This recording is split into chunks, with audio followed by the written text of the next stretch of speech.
আলিফ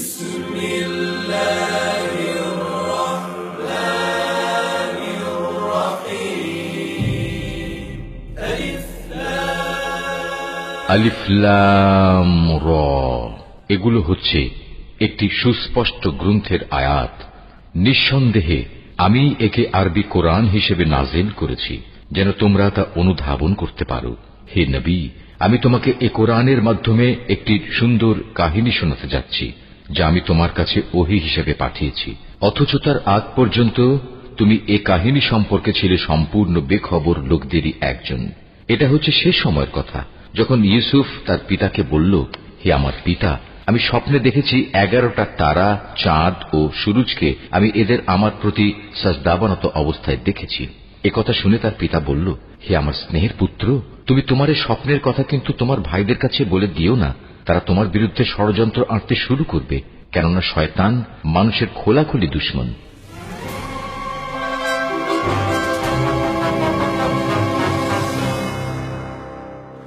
খ্রিস্টপূর্ব 1160 অব্দে ব্যাবেল নামক দেশের দক্ষিণে ফাদ্দান আরাম নামক এক শহর ছিল।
হে মহান ইস্তার, হে সকল প্রভুর মাতা, হে আমাদের দয়ালু প্রভু, আমাদের জন্মদানকারী মঙ্গলদাতা প্রভু, এই অবুঝ শিশুটিকে আরোগ্য দান করুন আর তার মা জননীকে আনন্দিত করুন।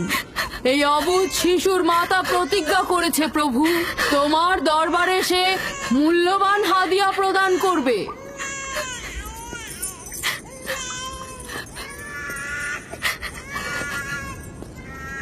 আমি মহান ইস্তারের কাছে প্রার্থনা করেছি যেন তিনি তোমার সন্তানকে জীবিত রাখেন। তুমি এখন তোমার সন্তানকে নিয়ে যেতে পারো। তুমি তোমার সন্তানকে ঠিক সেভাবে মানুষ করবে যেন সে বড় হয়ে নিজেকে ইস্তারের সেবায় বিলিয়ে দিতে পারে। আপনিও মহান ইস্তারের কাছে আমি অনেক কৃতজ্ঞ। মহান ইস্তারের ওপর রহমত বর্ষিত হোক। আপনার ওই ইস্তারের মেহেরবানিতে আমার মৃত সন্তান জীবিত অবস্থায় ফিরে এসেছে। ইস্তার মহান, তার উপর রহমত বর্ষিত হোক। ইস্তার মহান, তার উপর রহমত বর্ষিত হোক। মহান ইস্তার, তার উপর রহমত বর্ষিত হোক। ইস্তার মহান, ইস্তার মহান, তার উপর রহমত বর্ষিত। এই বাচ্চাটির মতো আমাদের সন্তানও নিশ্চয়ই সেরে উঠবে, তাই না? ইস্তার খোদা দয়ালু ও শক্তিশালী, তিনি নিশ্চয়ই আমাদের বাচ্চাকে সাফা দেবেন। হ্যাঁ, আমারও তাই মনে হয়।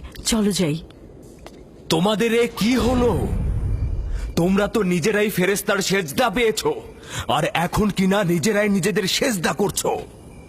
এই পৃথিবীর সৃষ্টির সকল কিছুই ইনসানকে তাসলিম করে, আর তোমরা কিনা প্রাণহীন নির্জীব পাথরকে তাসলিম করছো। এই শোনো, খবরদার বলছি, তুমি এসব বেহুদা কথাবার্তা বলে আমাদের খোদাকে অপমানিত করবে না। আমি এই কথাগুলো নিজে থেকে বলছি না, আমি খোদা কর্তৃক প্রেরিত কথাগুলো এই কিতাব থেকে বলছি। এটি হচ্ছে আসমানি সহি কিতাব, যা আমার দাদা ইব্রাহিম নবীর উপর নাজিল হয়েছিল। আমি তার দিনের অনুসারী এবং এই কিতাবের প্রচলন ও দাওয়াত প্রদানকারী। নিজে থেকে কিছু বলছি না। ওই আসমানি কিতাবে কি লেখা আছে আমাদের খোদাদেরকে অপমানিত করতে হবে? আমি অপমান করছি না, শুধু প্রশ্ন করছি। যদি জেনে থাকো তাহলে উত্তর দাও, আর যদি না জেনে থাকো তাহলে স্বীকার করো। তোমাদের জিজ্ঞাসা করছি, ওই মন্দিরে রাখা ইশতারের মূর্তিগুলো কি তোমাদের প্রভু, নাকি তোমাদের তৈরি বস্তু? ইশতার তোমাদের উপর প্রভাব বিস্তার করে নাকি তোমরা ইশতারের উপর? ইশতার তোমাদেরকে শাসন করে নাকি তোমরা ইশতারকে? পাথরের তৈরি ইস্তার যদি দুর্বল ও অক্ষম হয়ে থাকে, তবে কি করে আমাদের বাচ্চাদেরকে সাফা দেয়? সত্যি কথা, আমরাও দেখেছি। হ্যাঁ, তার হাকিকাত আছে। ইশতার তার সন্তানকে সাফা দিয়েছে, আমি দেখেছি। ওই প্রজ্ঞাবান যিনি তোমাদের আহাজারি শুনেছেন, তিনি তোমাদেরকে সাফা প্রদান করেছেন, না ইশতার। যদিও তোমরা খোদা ছাড়া প্রার্থনা করেছো আর তিনি ছাড়া তোমরা সাহায্য চেয়েছো, কিন্তু তিনি সকল কিছু সম্বন্ধে অবগত আছেন, তাই তোমাদের আহাজারিতে তার রহমত বর্ষিত হয়েছে, তোমাদেরকে সে সাহায্য করেছেন। সাধারণ দৃষ্টিতে তোমরা ইশতারকে দেখেছো, অন্তর্দৃষ্টিতে দেখোনি, তাই মূল সাফা প্রদানকারীকে চিনতে পারোনি। ইয়াকুবের কথার মূল অর্থটা আমি এখন বুঝতে পারছি। সে চাইছে যে আমরা আমাদের খোদাদেরকে বাদ দিয়ে তার খোদার ইবাদত করি। আমরা আমাদের খোদার অনেক কল্যাণকর কাজ দেখেছি, তোমার খোদার কি দেখছি? আমি তোমাদেরকে সকলের চাইতে ঊর্ধ্বে অবস্থিত খোদার দিকে আহ্বান করছি। তিনি সৃষ্টি সকল কিছুর চাইতে ঊর্ধ্বে। তাই নাকি? কি করে বুঝবো তোমার খোদা অন্যান্য সকল খোদার চাইতে ঊর্ধ্বে? তুমি আর তোমার খোদা ও ইস্তারের মন্দিরের ধর্মযাজকের মতো স্বর্ণরৌপ্য লুটে নিতে চাইছো না, তা কি করে বিশ্বাস করব? আমার বাস্তব অবস্থা হচ্ছে, আমি গভর্নর লাবানের নিয়োজিত রাখাল। আমার কোনো কিছুই নেই, আর কোনো কিছুর জন্য আমি কারো কাছে প্রতিদানও চাইনি। তোমরা কি আমাকে আমার কাজ অন্বেষণ না রাখালি করা ছাড়া আর কিছু করতে দেখেছো? দেখেনি জন্য কি এখন আমাদের দেখতে হবে? তুমি হয়তো সুযোগের অভাবে ভালো আছো, নয়তো তুমিও কোনো অংশে কম যেতে না। তোমরা সবাই একই রকম। ধর্মকে তোমরা মুখোশ বানিয়ে নিজেদের আখের গুছিয়ে নাও, সহজ সরল মানুষদের ঠকিয়ে তাদের সম্পদের রাজা হও। তোমার কষ্ট বুঝতে পারছি। তোমার সন্তান মৃত্যুর কোলে ঢলে পড়েছে, অথচ কেউ তাকে সাহায্য করতে এগিয়ে আসেনি। না ইশতার জাদুকর, না ওই মন্দিরে খোদা ইশতার। তাই সকল খোদাকে দোষারোপ করার অধিকার হয়তো তোমার আছে। মন্দিরের অক্ষম ইস্তারের সঙ্গে আমার কোনো কাজ নেই। আমার কথা তোমার না দেখা প্রভুর সঙ্গে। আমরা অনেক ধৈর্য ধরেছি আর অনেক কষ্টও করেছি। এখন আর কোনো নতুন খোদাদের ধৈর্য ধরার মতো অবস্থা আমাদের নেই। আমাদের ধর্মযাজক আসছে, ফারাজ তার কথা শাস্তি পাবে। পালাও ফারিস, তুমি পালাও। ওইদিকে পালিয়েছে। ওইদিকে যাও, ওকে বন্দি করে নিয়ে এসো। দেখো যেন পালিয়ে না যায়। ওকে ছেড়ে দিন, যে ওকে করে মাফ হোক ওকে ধরে দিন, নিয়ে ফিরবে। ওকে ছেড়ে দিন, ওকে মাফ করে দিন।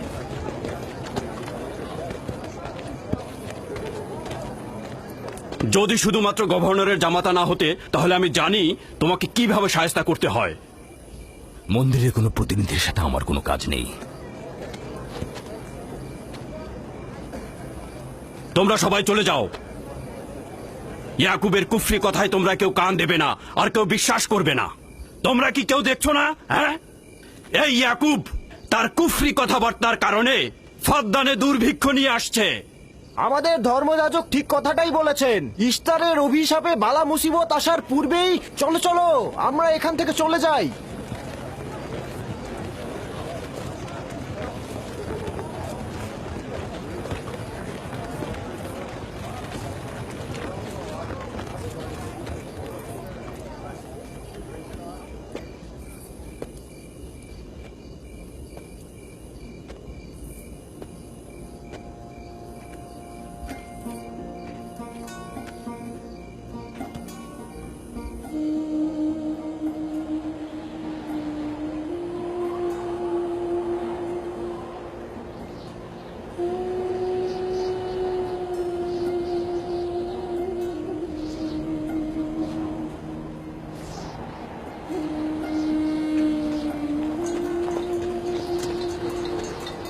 যদি খুব শীঘ্রই বৃষ্টিপাত না হয়, তাহলে ফাদ্দানবাসীর সকল ফসল নষ্ট হয়ে যাবে। আশা করছি মহান খোদা অতি দ্রুতই বৃষ্টিপাত প্রদান করবেন। ওখানে কি হচ্ছে বাবা? এটা ফাদ্দানবাসীর প্রাচীন রীতিনীতি। এখানে ইশতার নিয়ে কেউ কটু কথা বললে তাকে আগুনে নিক্ষেপ করে হত্যা করা হয়। বিচার করা হয় না সে সত্য বলেছে কিনা। ছেড়ে দাও, ছেড়ে দাও আমাকে বলছি, করেছে ছেড়ে দাও আমাকে, ছাড়ো বলছি। হে মহান ছেড়ে দাও। ধর্মগুরু, ওকে মাফ করে দাও, আমাদের উপর রহম করো। আমাকে ছাড়ো, ছাড়ো, আমার কি দোষ? আমি তো কিছু করি নাই।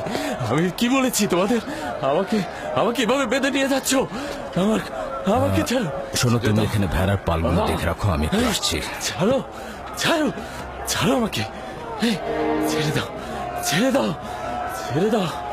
এই, তোমরা তোমরা নির্মমতা করছো, তোমরা আমার উপর নির্মমতা করছো। আমাদের রহম করো। ছেড়ে দাও, ছেড়ে দাও। এই, আমার কি দোষ? আমার কি দোষ? আমাকে ছাড়ো, ছেড়ে দাও। এই, তোমরা আমার উপর অবিচার করছো। ওই যে দেখো, ইয়াকুব কি রাখাল, করছো? গভর্নর লাবানের জামাতা। এটা ঠিক করছো না। আমাদের উপর দয়া করুন, আমাদের উপর রহম করুন। কাফের শাস্তি একটাই। সাবধানবাসী, তোমরা দেখলে রাখো, তোমরা অবশ্যই শাস্তি পাওয়া উচিত। একদম ঠিকটা আমার উপর অবিচার হচ্ছে। আমি কিন্তু আমাকে এভাবে অমানবিক ভাবে পড়ানো হচ্ছে। এটা তোমরা সহ্য করো না, তোমরা জেগে ওঠো। ওকে রক্ষা করো।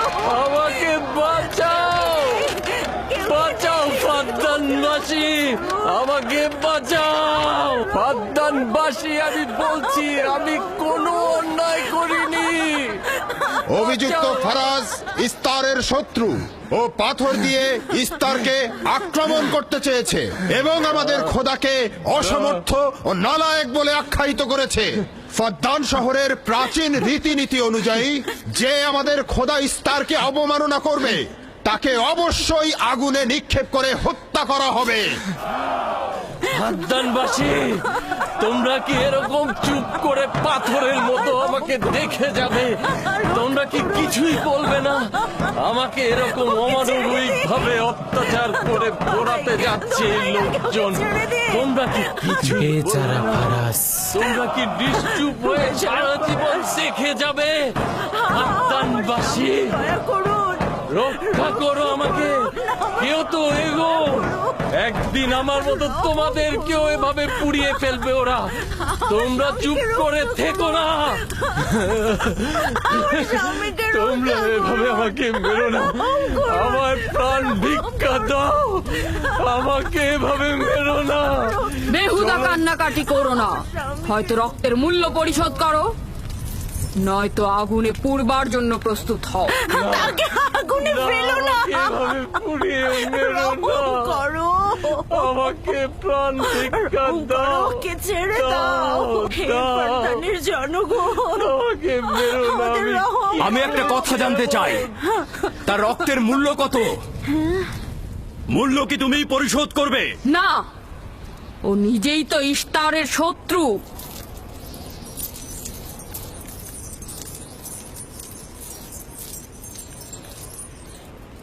তুমি নিজেই তো ইস্তারের শত্রু। প্রথমে তোমার নিজের রক্তের মূল্য পরিশোধ করো। তাহলে আমাকে বন্দি করছো না কেন? বন্দি করো। অগ্নিপিণ্ডের মধ্যে নিক্ষিপ্ত হওয়া তো আমাদের বংশের প্রাচীন ঐতিহ্য। আমার দাদা ইব্রাহিম, উনিও তো একবার নমরুদের আদেশে অগ্নিপিণ্ডের মধ্যে নিক্ষিপ্ত হয়েছিলেন। এখন পর্যন্ত তুমি যে গ্রেপ্তার হওনি তার কারণ তুমি হচ্ছ গভর্নরের ভাগিনা। তার অর্থ দাঁড়াচ্ছে এই যে আমার মামা গভর্নর লাবান ইস্তারের খোদাকে অবমাননা করতে পারে কোনো শাস্তি ছাড়াই। ওকে গ্রেপ্তার করো আর ওর দাদার মতো ওকেও আগুনে নিক্ষেপ করো।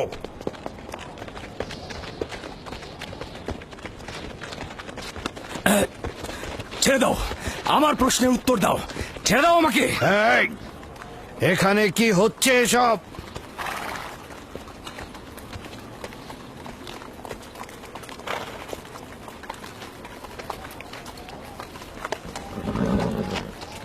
ওকে ছেড়ে দাও আর অভিযুক্তকারীকেও মুক্ত করো। ফারাসের অবশ্যই শাস্তি পাওয়া উচিত। যখন ইয়াকুব জীবনের মূল্য পরিশোধ করতে চায় তখন তোমাদের কোনো অধিকার নেই ওকে শাস্তি দেবার।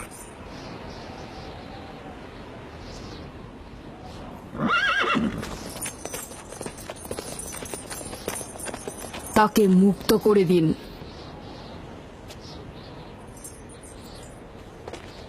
ইয়াকুব, তুমি অবশ্যই ফারাসের জীবনের মূল্য স্বরূপ 500 দিনার পরিশোধ করবে। হ্যাঁ, কোনো সমস্যা নেই, আমি এই অর্থ পরিশোধ করব।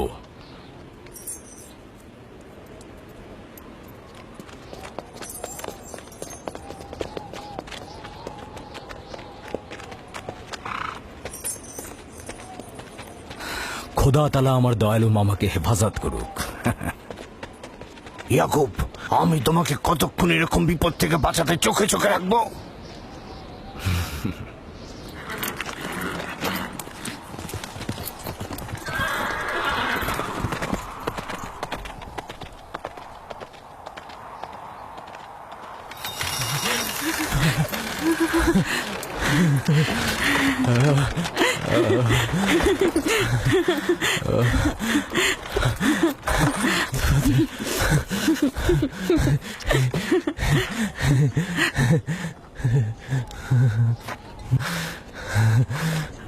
আপনি মহান, আমরা কৃতজ্ঞ, আমরা অনেক কৃতজ্ঞ আপনার কাছে, আপনার কাছে। আমার জীবনের মূল্য স্বরূপ যে অর্থ আপনি প্রদান করবেন তার বিনিময়ে সারা জীবন আমি আপনার কৃতদাস হয়ে থাকবো। আপনি মহান, আপনি মহান। আপনি ফারাজকে মৃত্যুর হাত থেকে বাঁচিয়েছেন, আপনি আমাদের নতুন জীবন দিয়েছেন। হয়েছে হয়েছে, এবার এসো এসো।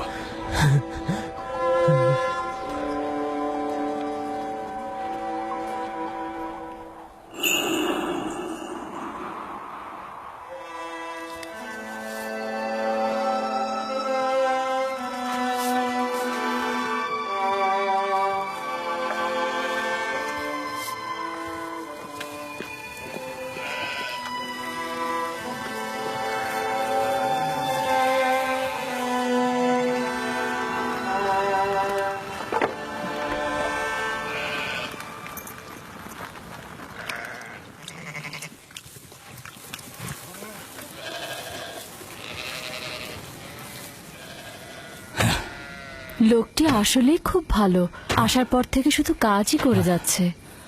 হ্যাঁ, বছরের পর বছর ইস্তার, ফাদ্দান ও ব্যাবলের লোকজনকে অন্যায়ভাবে কোরবানি দিয়ে আসছে। আজ তোমার পিতার জন্য আমি ও ফারাজ বেঁচে গেছি। আপনি ওর জীবন বাঁচিয়েছেন বলেই ও ইস্তার পূজা ছেড়ে এক খোদার ইবাদতে মশগুল হয়েছে। হ্যাঁ, তা হয়েছে রাহেলা।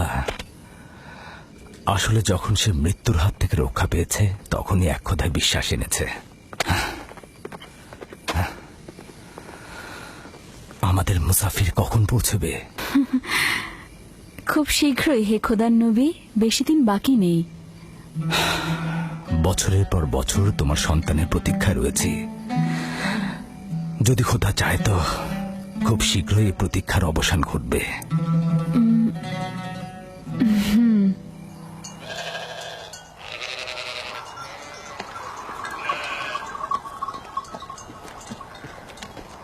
ইস্তেকদার, তোমার ও তোমার পরিবারকে সালাম। তোমার উপরও দরুদ বর্ষিত হোক ইয়াকুব রাখাল। হ্যাঁ, কৃতজ্ঞতা জ্ঞাপন করছি। মন্দিরে ইস্তারের জন্য খোরমা হাদিয়ে নিয়ে যাচ্ছ? প্রভুদেরকে তো অবশ্যই খুশি করতে হবে, তা না হলে তো এবছর বৃষ্টিপাত হবে না, তাই না? আমার কিন্তু মনে হয় মন্দিরের ইস্তারের চাইতে তোমাদের বেশি দরকার ওই খোরমা। তোমার কাজ হচ্ছে আমাদের খোদাকে অপমানিত করে আমাদেরকে রাগান্বিত করা, তাই তো? তোমরা কি নিশ্চিত যে ইস্তারের মন্দিরের ওই পাথরের মূর্তিগুলো সত্যিকার অর্থে বৃষ্টি বর্ষিত করতে পারবে? তোমার এসব কুফুরি কথাবার্তার কারণেই আমাদের মন্দিরের খোদা নাখোশ হয়েছে, আর এই কারণেই ফাদ্দানের আকাশে আজ মেঘ নেই। এই ইয়াকুব, ইস্তারের অবমাননা থেকে তুমি নিজেকে রক্ষা করো। চলে এসো, চলে এসো।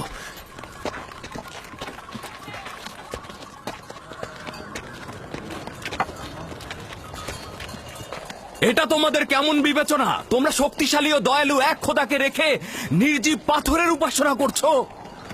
কেন তোমরা বিষাদগ্রস্ত জমিনে নিজেদের আত্মাকে এক খোদার ইমানের নূরে আলোকিত করছো না?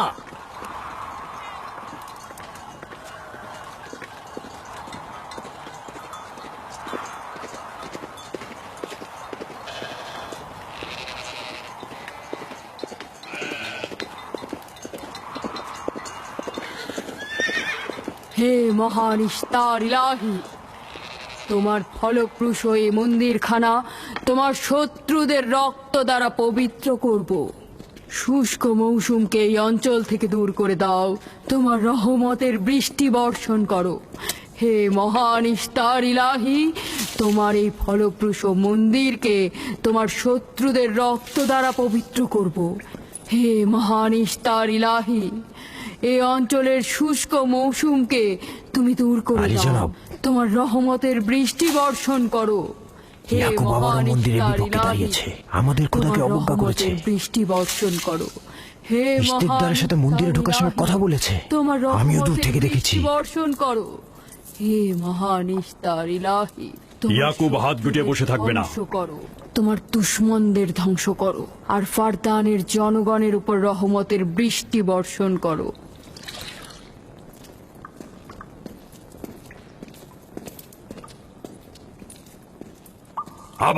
ইয়াকুব আবারও শুরু করেছে। আশা করছি ওর উপর এবার খোদার লানত বর্ষিত হবে। এখন আমাদের কি করা উচিত? লাবানকে এখানে ডাকো, তার সাথেই সমাধান করব। যত তাড়াতাড়ি সম্ভব লাবানকে আমন্ত্রণ করো।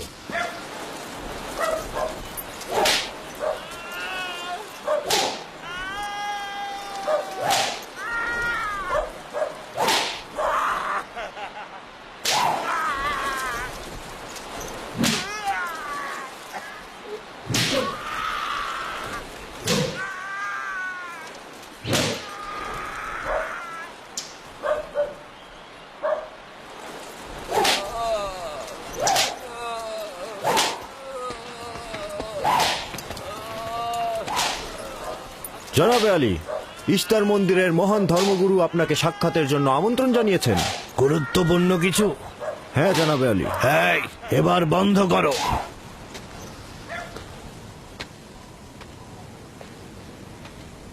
তুমি যদি আবারও চুরি করেছো তাহলে তোর আর আঘাতে আর জীবিত ফিরবে না।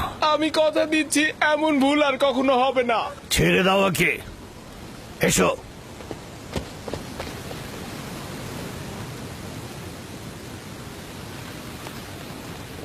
প্রকৃতপক্ষে বিষয়টা আসলে আপনার জামাতা ইয়াকুবকে নিয়ে। ইয়াকুবের আমলনামা তার নিজের সঙ্গে সম্পৃক্ত। আমি উত্তরদাতা নই। না ঠিক আছে, কিন্তু ইয়াকুব তো ইস্তারকে অবজ্ঞা করে। এটা ধর্মগুরুদের কর্তব্য তার প্রশ্নের উত্তর দেওয়া। আর যদি উত্তর দিতে সক্ষম না হও তাহলে কেন আমার শরণাপন্ন হও?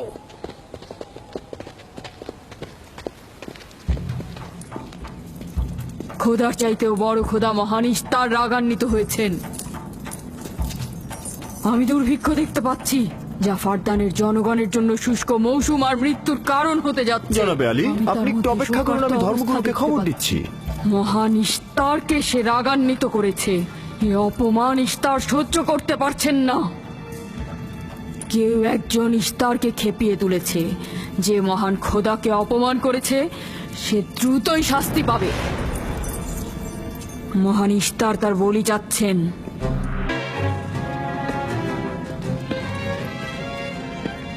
লাবান, কেন তোমার ভাগিনে ইয়াকুবের কুফরি বন্ধ করছো না? তোমরা তো ব্যাবিলনের জনগণের ইমানের মালিক। তার প্রশ্নের জবাব দিয়ে দাও। আমি তো গভর্নর, ধর্মগুরু নই। কিন্তু সে তোমার ভাগিনা এবং তোমার কন্যাদের স্বামী। আমি ফারদানের শান্তি আর নিরাপত্তায় নিয়োজিত। আমার ভাগিনার কার্যাবলী দেখার জন্য নয়। এই কারণেই তাকে শান্ত করতে হবে। সে ফাদ্দানের শান্তি নষ্ট করছে। ফাদ্দানের শান্তি ফিরিয়ে আনতে হবে, তা না হলে অতি দ্রুত ফাদ্দানের বুকে দুর্ভিক্ষ নেমে আসবে, আর এটার দায়ভার সম্পূর্ণ ইয়াকুবের। কি করে করি বলো? ইয়াকুব এখানে ভেড়া রক্ষণাবেক্ষণের প্রধান ব্যক্তি, অর্থনৈতিক চালিকা শক্তিও বটে। আর ও কিনা হয়ে গেল এখানকার বদখদের প্রধান কারণ। হ্যাঁ, কারণ ও এখনো ইস্তারের কুফরি করেই যাচ্ছে। ইয়াকুব তো ব্যাবিলনের খোদাদের উপর ঈমান আনেনি, কিন্তু তারা তো কিছু বলেনি। ব্যাবিলনের খোদাদের প্রতি ঈমান না আনলেও তাদেরকে কখনো অবজ্ঞা করে কথা বলেনি। কিন্তু এখানে তো সে মহান ইস্তারকে অবমাননা করেই চলেছে। তুমি অবশ্যই তাকে শান্ত করবে। অবমাননা করে? অবশ্যই করে। তুমি কি কখনো ভেবে দেখেছো যে ব্যাবিলন রাজ্য কেন তোমাকে নিয়োজিত করেছে? তাহলে এটাও জেনে রাখো কেন আমাকে গভর্নর নিয়োগ করা হয়েছে। উত্তম হলো এটা জানা যে আমি ব্যাবিলন থেকে ফরমান গ্রহণ করি, না তোমাদের থেকে, না তোমাদের ইস্তার থেকে। যদি ইস্তারের মন্দিরের ধর্মগুরু বাবেল এই কথাগুলো তুলে ধরেন তবে কোনো অসুবিধা নেই তো?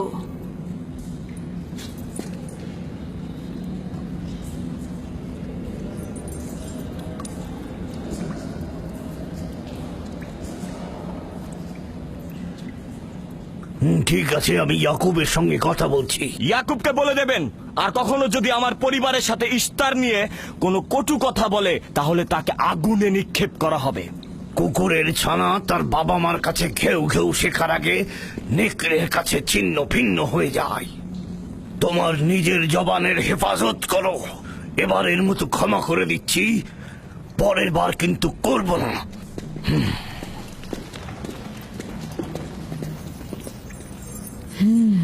সবাই শুনে রাখো, যদি দুর্ভিক্ষের কারণে আমার ফসল নষ্ট হয় তবে ইয়াকুব আর তার পরিবারের কাউকে আমি জ্যান্ত রাখবো না। দেখা যাক না, একবারই তো কোনো কথা বলে লাভ নেই।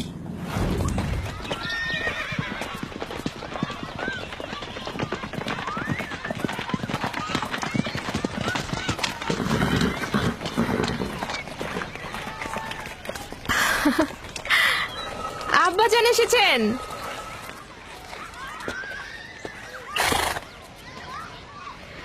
আসসালামু আলাইকুম আব্বাজান, এবার অনেকদিন পর এলেন। সালাম আব্বাজান। কি সৌভাগ্য আমাদের, ফাদ্দান আরামের মহৎ ব্যক্তি দেশের গভর্নর তাহলে সময় পেলেন মেয়েদের দেখতে আসার। এই ইয়াকুবটাকে নিয়ে আর পারি না। কি হয়েছে আব্বাজান? আবারও কি ইস্তার মন্দিরের ধর্মগুরুরা অভিযোগ করেছেন? তার মানে ফারদানের এইসব দাঙ্গা হাঙ্গামা ধর্মগুরুদের ষড়যন্ত্র। ইয়াকুব এগুলোর সঙ্গে জড়িত নয়, তাই তো? আব্বাজান, আপনি খুব ভালো করেই জানেন ইয়াকুব রেসালাত আর নিজের কাজ ছাড়া অন্য কিছুই করে না। কয়েক হাজার বছরের প্রচলিত ইস্তার মন্দিরের সঙ্গে তার কি কাজ?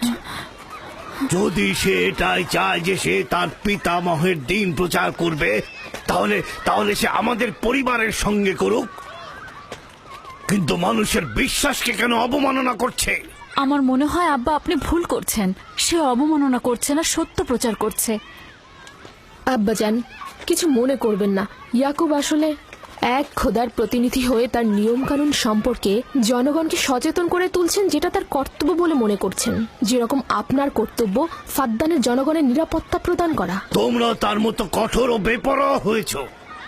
আমি যদি চাই দায়িত্ব পালন করতে, তাহলে তোমরা মরুভূমিতে ভবঘুরে হয়ে ঘুরবে। আব্বাজান, আমি আর আমার বোন লিয়া আমাদের স্বামীর দিনে অটল আছি, তাই এক খোদার আইন বাস্তবায়নে আমরা তাকে সাহায্য করেই যাব। তোমরা সবাই দেওয়ানা হয়ে গেছো। তোমরা কেউ আমার অবস্থার কথা চিন্তা করছো না। তোমরা কি জানো, ব্যাবিলনের ধর্মগুরু যদি জানতে পারে আমার ভাগিনা ইস্তারের বিরুদ্ধে অপপ্রচার চালাচ্ছে, তাহলে আমার কি অবস্থা হবে ভাবো। আমি তখন কতটা বিপদে পড়বো। ইয়াকুবের খোদার শক্তি ওই বাবেলের মন্দিরের ইস্তারের থেকে অনেক বেশি। আব্বাজান, আমাদের উচিত হচ্ছে আমাদের নিজেদের খোদাকে ভয় করা, ওই পাথরের খোদাকে নয়। আমার না তার খোদার সঙ্গে কোনো কাজ রয়েছে, না এদের খোদা। শুধু বলবো ইয়াকুবের কোনো অধিকার নেই ফাদ্দানের লোকের কাছে আমার অবস্থান নড়বড় করে দেয়া। কি হয়েছে রাহেলা? রাহেলা, রাহেলা, কি হয়েছে রাহেলা?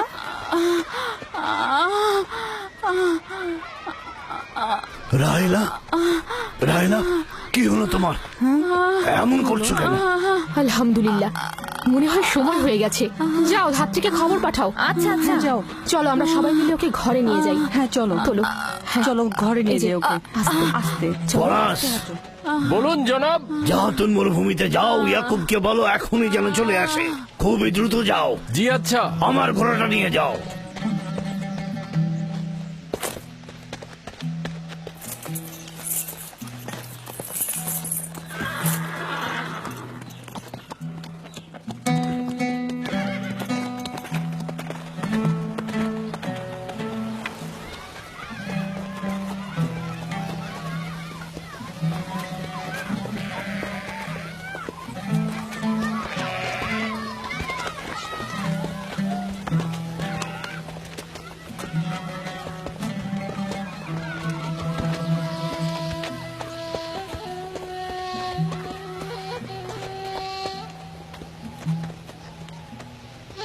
রাখালেরা চতুষ্পদী প্রাণীগুলোকে হেদায়েত করে, আর নবুয়াত ইনসানদের হেদায়েত করে থাকে। সম্ভবত এ কারণেই অধিকাংশ নবী রাখাল ছিলেন। আমি ইসরায়েল ভেড়াগুলোর সঙ্গে আমার সন্তানদেরও মরুভূমিতে নিয়ে এসেছি, যাতে তারা হেদায়েত গ্রহণ শিখতে পারে। আমার সন্তান বনি ইসরায়েলেরা কেন ক্ষমতা ও পেশি শক্তিকে মূল দণ্ড হিসেবে মনে করছে? আমি তো তাদেরকে পেশি শক্তি বা জোর করে চাপিয়ে দেওয়া কোনো কিছু শিক্ষা দেইনি। তোমরা কি শুরু করলে? তোমরা কি শুরু করলে? ওঠো, ওঠো, শামুন, ওঠো। আমার উত্তরাধিকারী ও পরিবারের প্রধান সেই হবে যে খোদাকে সবচাইতে বেশি ভালোবাসবে। ইব্রাহিম ও ইসহাক ছিলেন সর্বোৎকৃষ্ট। তার মানে এই নয় যে তারা অধিক শক্তিশালী ছিলেন। শক্তি দিয়ে সবকিছু জয় করা যায় না।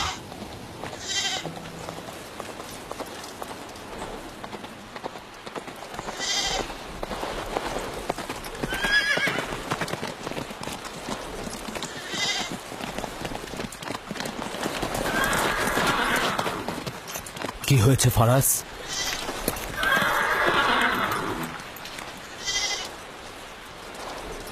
তোমরা ভেড়াগুলোকে নিয়ে আসো।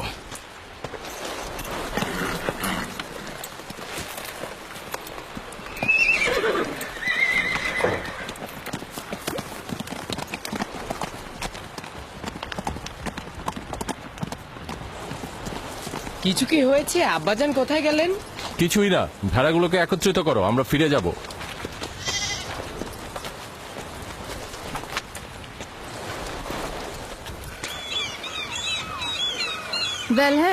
হ্যাঁ, রাহেল তো তোমার সতীন। রাহেলের সঙ্গে তোমার অনেক ভালো সম্পর্ক দেখছি। ওই সন্তান না থাকায় ভালো সম্পর্কটা ছিল। রাহেলের সাথে ভালো সম্পর্ক ছিল, ওই ইয়াকুবের সাথেও ভালো সম্পর্কটা ছিল। আমার সন্তান নেই, তার সন্তান হচ্ছে, ভালো সম্পর্কটা থাকে কি করে? এমন ভাবে বলছো কেন? রাহেল আর ইয়াকুব তো ইনসান হিসেবে খুবই ভালো। হ্যাঁ, কিন্তু ইয়াকুব তো রাহেলকে অনেক বেশি ভালোবাসে। আর যেহেতু এখন তার সন্তান হচ্ছে, তার স্থান তো সব স্ত্রীর থেকে উপরেই হবে, তাই না? ইয়াকুবের কয়টা স্ত্রী? 4 জন, আমি, লিয়া, জুলফা ও রাহেলা। এই বাদ দাও তো এসব, তাড়াতাড়ি চলো, তাড়াতাড়ি চলো, না হলে শব্দ শেষে আবার আমার ঘাড়েই পড়বে। আরে আমি তো জানি ইয়াকুব বড় ন্যায়পরায়ণ আর মেহেরবান। সকল হিংসা ভুলে একটু ভালোবাসাটাকে বাড়াও, দেখবে সেও তোমাকে খুব ভালোবাসবে। আর ও তো খুব ভালো মানুষ। জনাবে আলী লাবান, আপনার ওপর শান্তি বর্ষিত হোক। ভালো পুরস্কার পেতে যাচ্ছ, কিন্তু রাহেল আর তার সন্তানকে সুস্থ চায়। চিন্তা করবেন না, আমি অনেক অভিজ্ঞ ধাত্রী।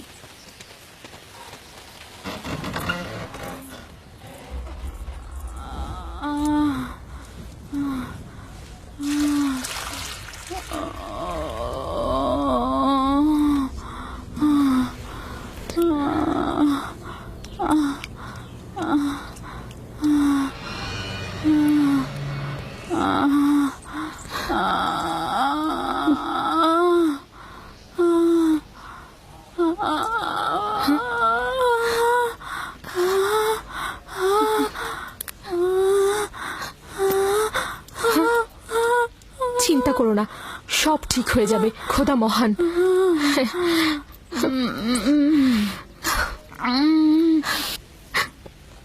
রাহেল, রাহেল, রাহেল, এই যে রাহেল, কি হলো? কথা বলো। রাহেল, রাহেল, রাহেল, রাহেল রাহেল বেহুশ হয়ে গেছে।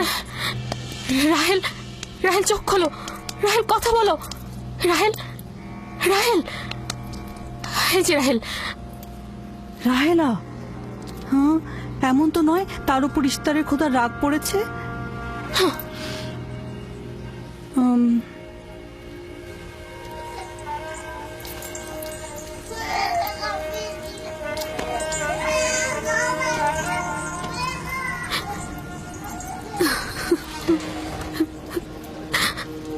ওকে রাখো।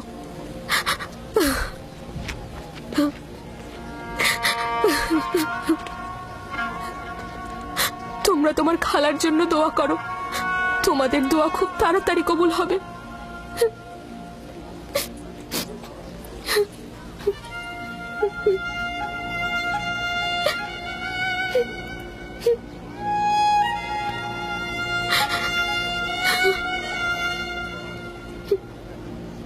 তোমরা কাজ করছো না কেন?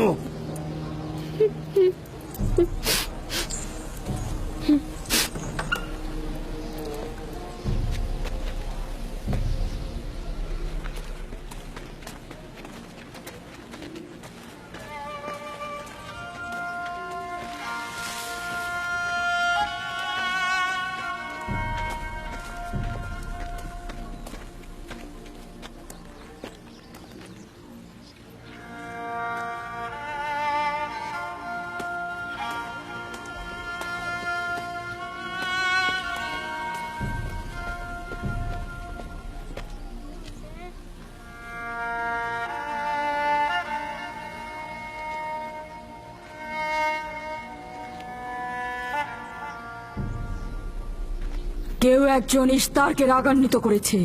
আগুন ও রক্ত দেখতে পাচ্ছি, অলক্ষণে মৃত্যুর ছায়া সর্বত্র দেখতে পাচ্ছি। আগুন প্রথমে কাফেরের পোশাকের নিম্নাংশ গ্রাস করবে।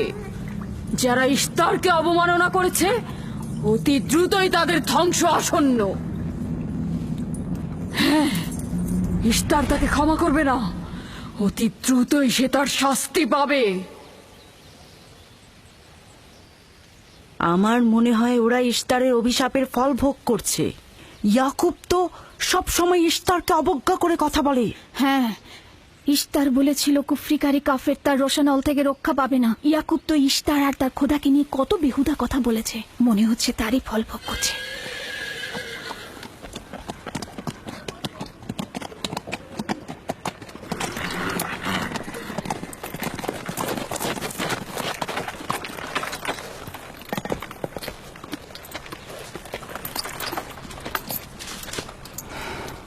রাহেলের অবস্থা কেমন? আমি কিছু বলতে পারছি না।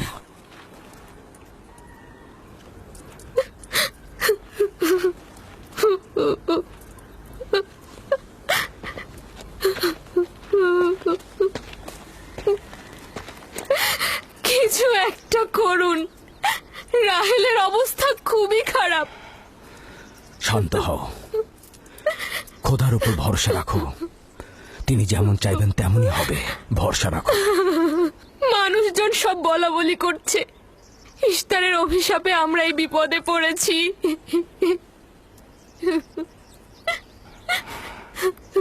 খুব ভালো। এবার দেখা যাক রাহেল ও তার সন্তানের খোদা সবচাইতে বেশি শক্তিশালী, নাকি ওই ইস্তারে খোদা। খোদা রহম করো। তোমরা রাহেলের দিকে লক্ষ্য রেখো, আমি একটু আসছি। কোথায় যাচ্ছেন? আমাদের এই অবস্থায় ফেলে যাবেন না। শান্ত থাকো, আমার একাকিত্বের প্রয়োজন। তুমি খোদার সঙ্গে যা করার করো, আমি হাত পা গুটিয়ে বসে থাকতে পারবো না। আমি অবশ্যই হেকিমি চিকিৎসার ব্যবস্থা করব। আমি চিকিৎসকের নিকটে যাচ্ছি, প্রকৃত চিকিৎসক।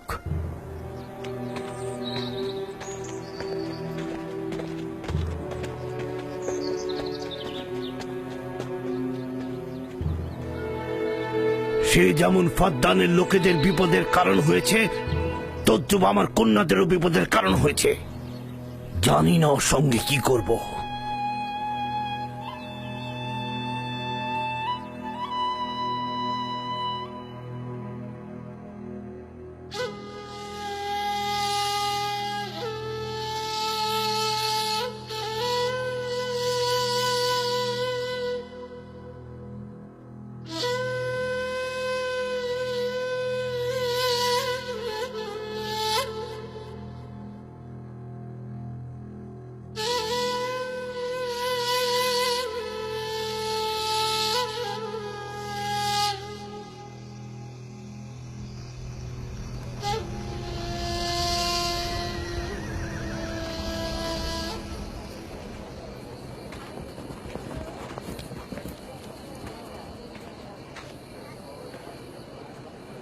কেন যে ইস্তার মাতাকে ডেকে আনছে না, সে তো সবচেয়ে বড় ধাত্রী।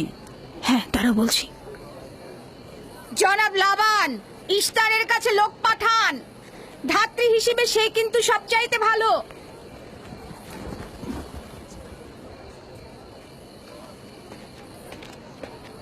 যাও গিয়ে খোঁজ নাও ইস্তার আছে কিনা। যা চাই তাই দেবো। বলবে লাবান বলেছে যদি তার কন্যাকে নাজাত দাও, ইয়াকুবকে ফাদ্দান থেকে বার করে দেবো, আর তার পাপ থেকে ইস্তার মন্দিরকে রক্ষা করব। যাও।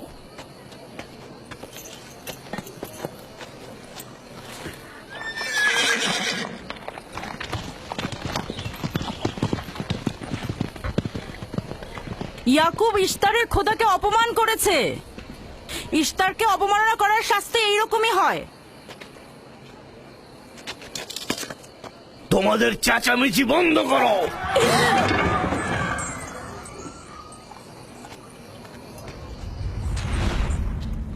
ইয়াকুবকে বলো কেন সে তার খোদার কাছে সাহায্য চাচ্ছে না। আমি যদি তার জায়গায় থাকতাম তবে অবশ্যই এ সময় আমার খোদাকে ভুলে যেতাম না। আমাকে পাঠিয়েছেন জনাব লাবান। তিনি কথা দিয়েছেন তার কন্যাকে যদি নাজাত দিতে পারেন ইয়াকুবকে ফাদ্দান থেকে বের করে দেওয়া হবে। আমার দৃষ্টিতে এটা সর্বোত্তম সময় ফাদ্দানবাসীকে মহান ইস্তারের কুদরত সম্পর্কে জানিয়ে দেবার এবং তার শক্তিমত্তা সম্পর্কে বুঝিয়ে দেবার এটাই উৎকৃষ্ট সময়। যদি রাহেলাকে বাঁচাতে পারো তাহলে তোমাদের উপর ফাদ্দানবাসীর ঈমান বৃদ্ধি পাবে। এখানে স্বর্ণরৌপ্যের ভান্ডার হবে। রাহেলের মৃত্যুও একই পরিণাম নিয়ে আসবে। বাদ দাও, মরে যাক।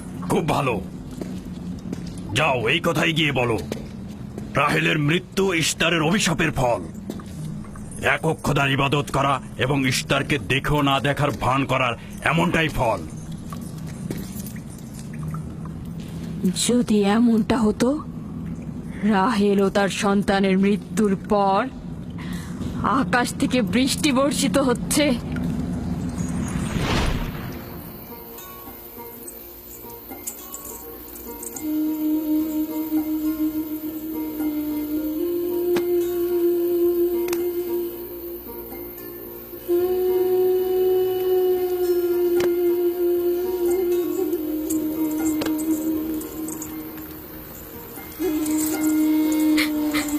রাহেল, রাহেলা, রাহেলা, তুমি শুনতে পাচ্ছ?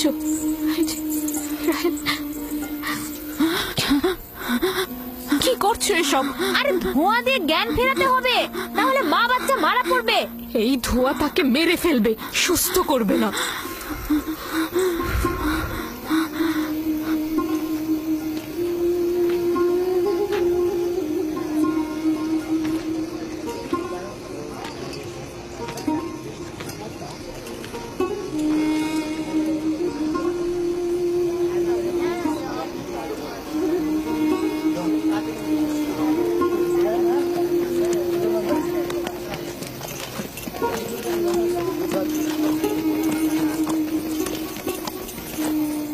ইশতার মাতা আসছেন। দেখা যাক এবার কার খোদা বিজয়ী হয়, ইয়াকুবের খোদা নাকি মন্দিরের খোদা। আরে পরিষ্কার বোঝা যাচ্ছে বিজয়ী হবে ইশতার।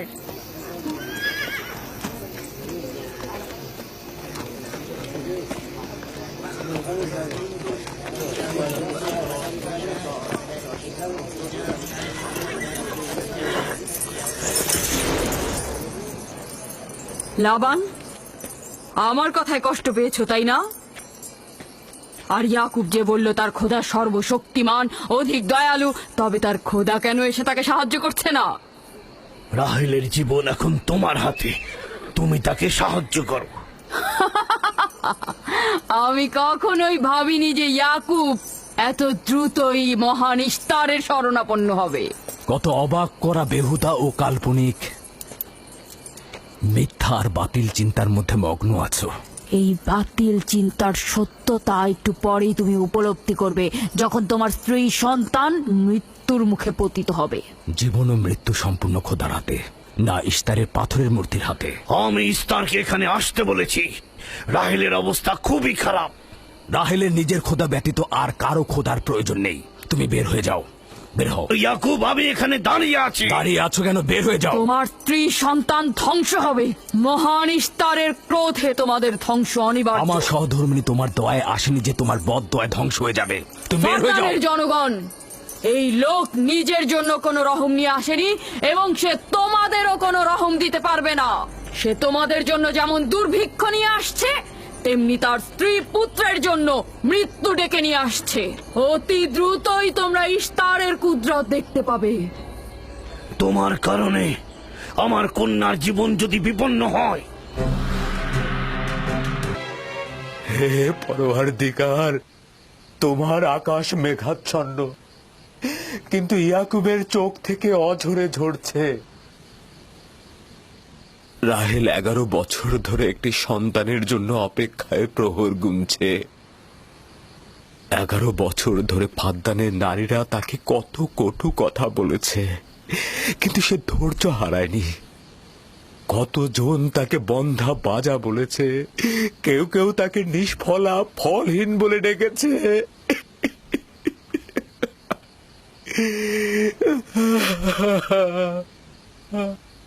হে মহান ধর্মগুরু, আমাকে ক্ষমা করুন। আজ রাতে ইয়াকুব ও তার পরিবারের জন্য খোয়াব দেখেছি। আমাকে একাকী থাকতে দিন।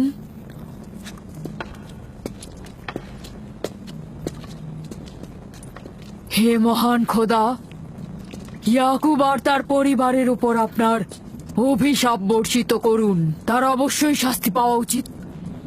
রাহেল ও তার পুত্র আজকে রাতেই ধ্বংস হবে।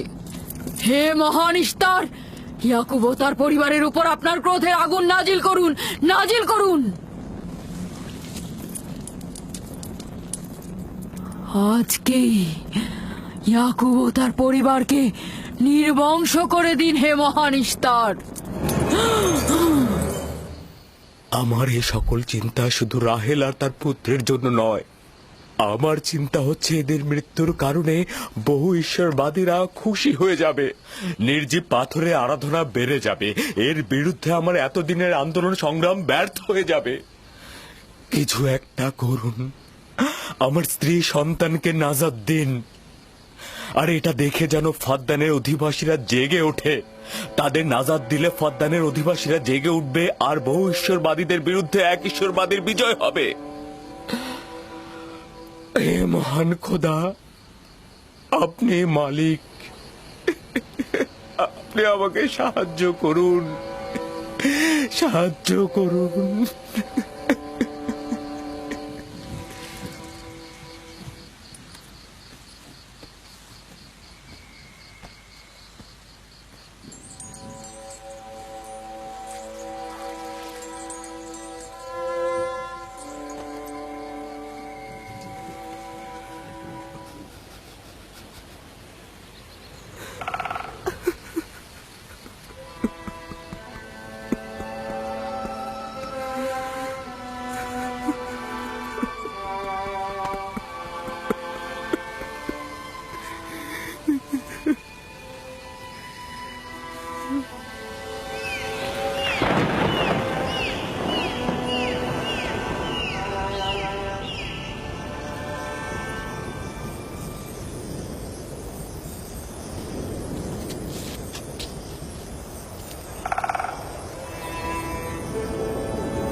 এই গভীর রাতে নূর কোথা থেকে এলো?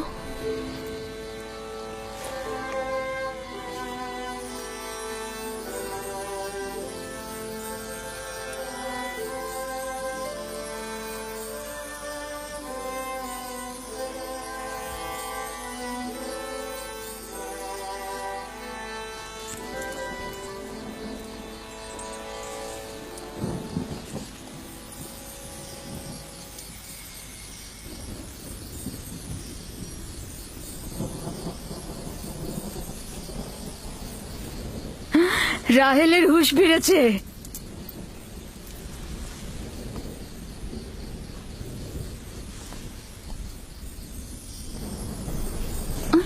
ওর ব্যথা আমার বেড়েছে।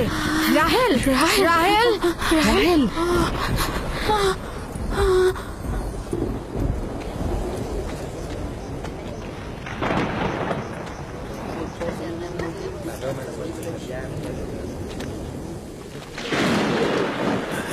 মনে হচ্ছে আজকে রাত্রি বৃষ্টি হবে। মনে হয় না। ইয়াকুব আর রাহেলই তো ফাদ্দানের দুর্ভিক্ষের কারণ। এটি মহান খোদার ক্রোধের নিশান। বিদ্যুৎ গর্জনের মতো ক্রোধ নিয়ে মহান খোদা পৃথিবীতে অবতরণ করবেন। ইয়াকুব ও তার পরিবারকে শাস্তি প্রদান করবেন। হে মহান ইস্তার, আপনার প্রভুত্বের সীমারেখা দিয়ে প্রতিহত করুন। আপনার ক্রোধের আগুন ইয়াকুবের পরিবারের ওপর নিক্ষেপ করুন।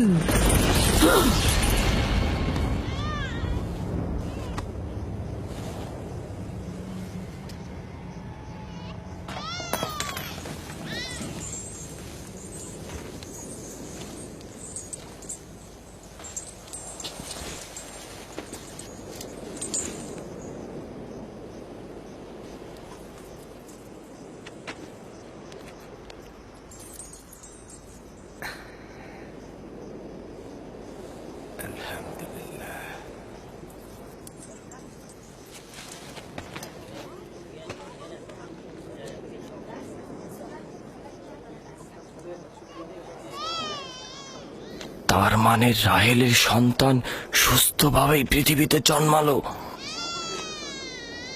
তাহলে ইস্তারের জাদু, ইস্তারের কথা কি মিথ্যে হলো?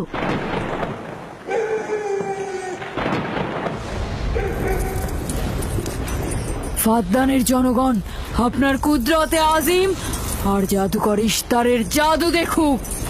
হে মহান ইস্তার, আমাদের আনন্দিত করো, যাতে ফাদ্দানের জনগণ ইয়াকুবের খোদার দুর্বলতা দেখতে পায়। হে মহান ইস্তার, আপনার ক্রোধের আগুন জ্বালিয়ে দিন।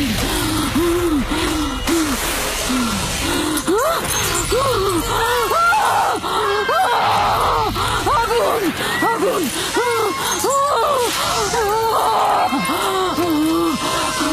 আগুন, বাঁচাও, বাঁচাও, বাঁচাও, বাঁচাও, আগুন, আগুন, বাঁচাও, আগুন, ইস্তার, বাঁচাও, বাঁচাও, বাঁচাও, আগুন, আগুন,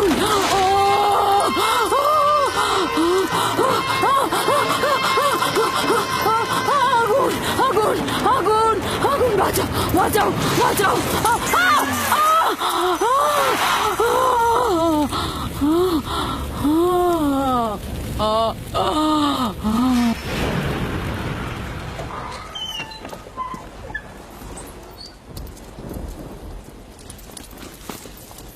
হে খোদার নবী, আপনার উপর দরুদ বর্ষিত হোক। শুক্রিয়া।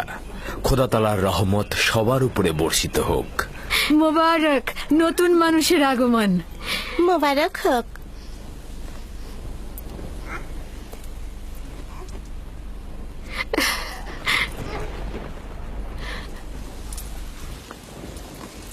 খোদা তাআলার এই অশেষ রহমতের জন্য তার কাছে শুকরিয়া জ্ঞাপন করছি, আর খোদা তাআলার কাছে তোমার আর আমাদের সন্তানের জন্য কল্যাণ কামনা করছি।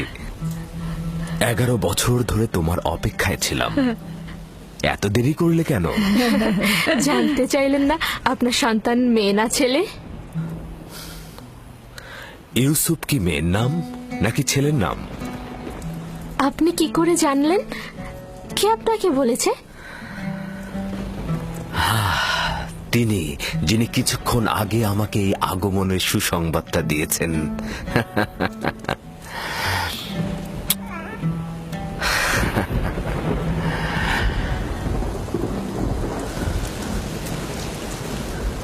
এই বৃষ্টিও তোমার কদমের বরকতেই হচ্ছে। খোশামদিদ।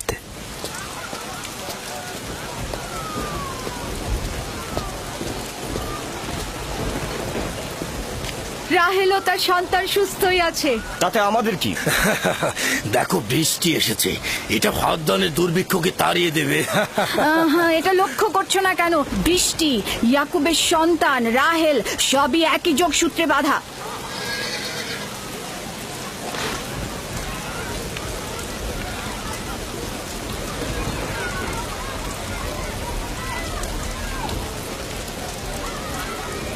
তার মানে রাহেল ও তার সন্তান রহমত স্বরূপ এসেছে। হ্যাঁ, বুঝতে পারছো না?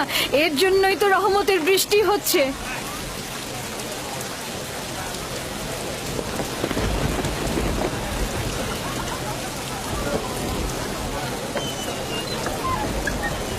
প্রিয় জনগণ, কেন তোমরা দাঁড়িয়ে আছো? ভেড়া এবং উট কোরবানি করো, ফাদ্দানকে সজ্জিত করো, আর ইয়াকুবের খোদার প্রতি অবশ্যই ধন্যবাদ জ্ঞাপন করব, কেননা আজ আমার কন্যার জীবন রক্ষা করেছে এবং আজ ফাদ্দানের দুর্ভিক্ষ শেষ হওয়ার শেষ দিন।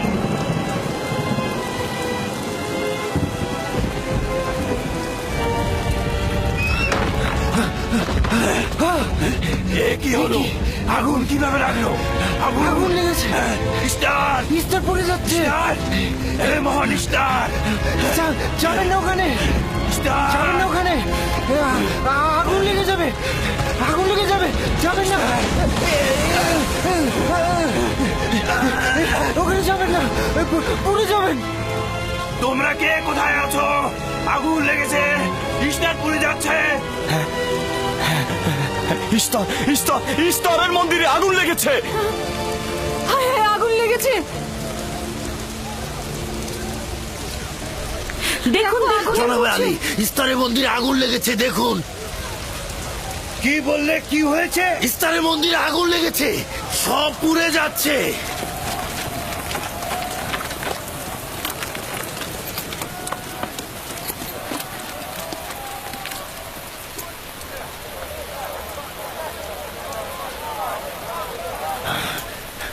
এটা কিভাবে ঘটলো? এই, আমার সঙ্গে এসো।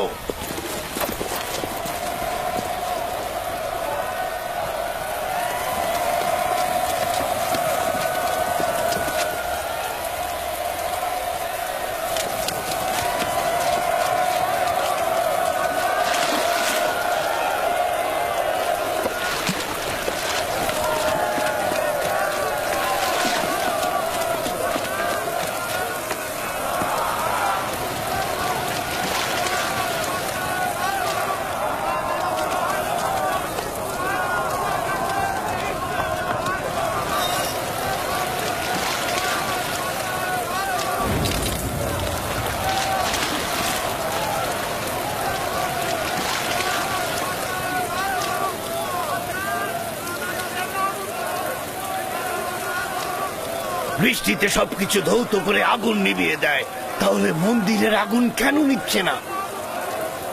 এটা তো অদ্ভুত ঘটনা।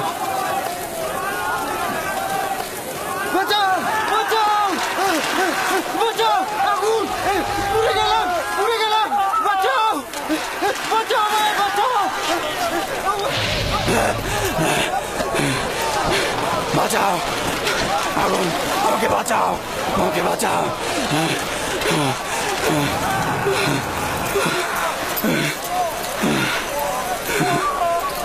ধর্মগুরু, ইস্তারের জাদুর কি হলো?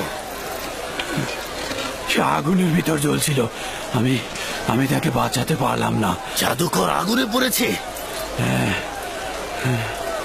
জাদুকর ইস্তার আগুনে পুড়ে গেছে।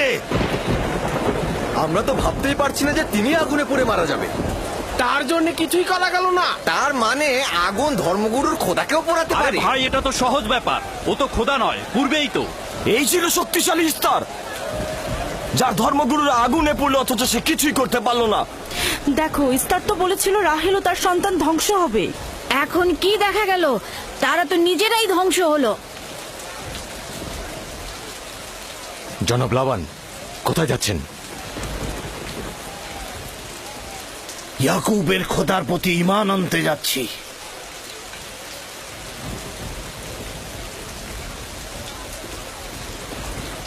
এখন কি হলো ধর্মগুরু? আপনি তো বলেছিলেন ইয়াকুব ফাদ্দানের জন্য অভিশাপ, সে ফাদ্দানের অধিবাসীদের ধ্বংসের কারণ হবে। এখন কি হলো? কিন্তু ইয়াকুবের সন্তান তো আমাদের জন্য বরকত স্বরূপ নাজিল হয়েছে। চলো চলো, সবাই চলো।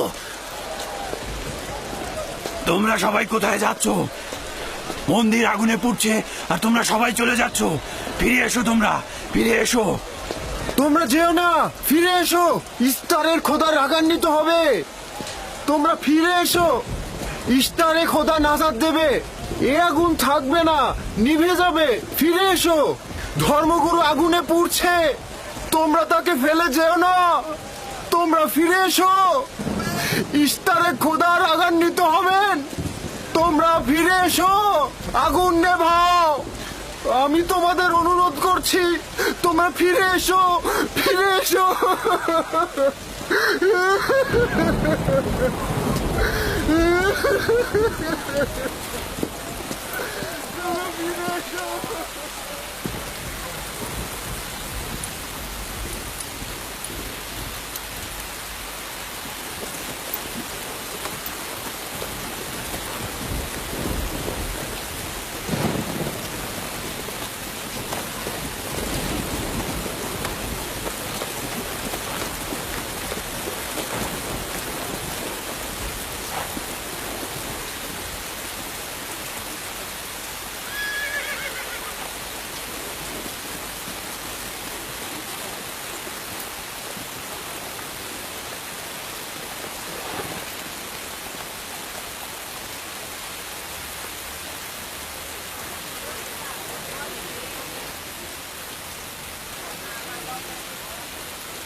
মনে হচ্ছে ইলাহি পাকের রহমতে বৃষ্টি এ অঞ্চলের মানুষের দেহ ও আত্মাকে পবিত্র করেছে। তোমার সন্তানের পবিত্র আগমনে এই অঞ্চলে বৃষ্টি বর্ষিত হলো। তোমার সন্তানকে আমাদের দেখাও।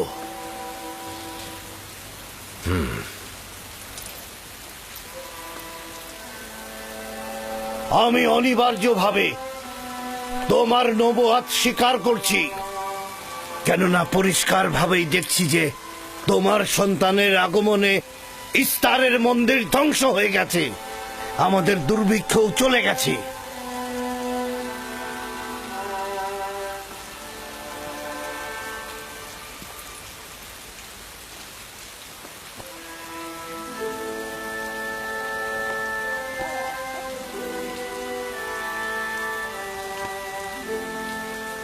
ইউসুফের কদম মোবারক। কিন্তু যিনি ওই ইস্তার মন্দির ধ্বংস করেছেন এবং ফাদ্দানে বৃষ্টি বর্ষণ করেছেন, তিনি আমার খোদা। তিনি এক এবং অদ্বিতীয়। তোমরা কি চাও না তাকে দেখতে? আমি এবং আমার স্ত্রী আপনার খোদাকে দেখেছি। আজকে ফাদ্দানের জনগণতা দেখলো। যেমনি আপনার খোদার রহমত দেখলো, তেমনি নিজেদের খোদার অপদস্থ দেখলো। এখন ওরা এসেছে একাত্মবাদী খোদার প্রতি ঈমান আনতে। হে খোদার নবী, হে খোদার নবী, ওদের অন্তরকে ঈমানের নূরে আলোকিত করুন। তোমরা সবাই কি ফারাসের কথার সাথে একমত? তাহলে আমার সাথে বলো, আমরা সকল নির্জীব ও পাথরের তৈরি খোদা থেকে এবং অন্যান্য জমিনের খোদা থেকে বিচ্ছেদ ঘটাচ্ছি এবং এক ও অদ্বিতীয় খোদার ঈমান আনছি, যিনি আসমান ও জমিনের খোদা, এবং সকল প্রেরিত মহাপুরুষদের প্রতিও ঈমান আনছি ও তাদের সকল ফরমানের প্রতিও আনুগত্য স্বীকার করছি।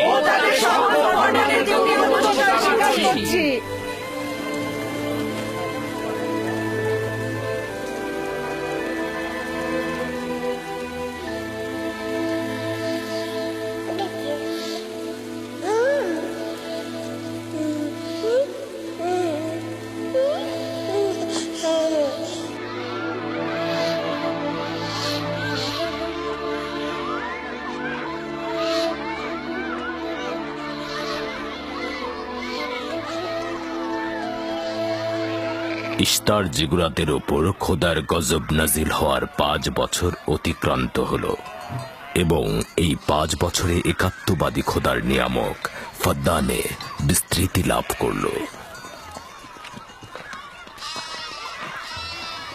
ইয়াকুব নবীর প্রিয় সহধর্মিণী এবং ইউসুফের মাতা রাহেল আবারও মা হতে চলেছেন।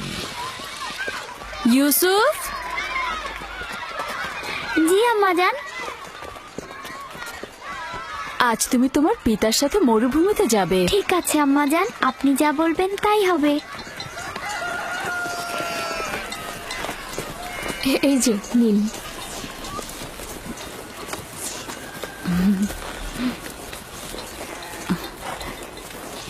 অনেকদিন পর আমরা একসাথে বের হলাম।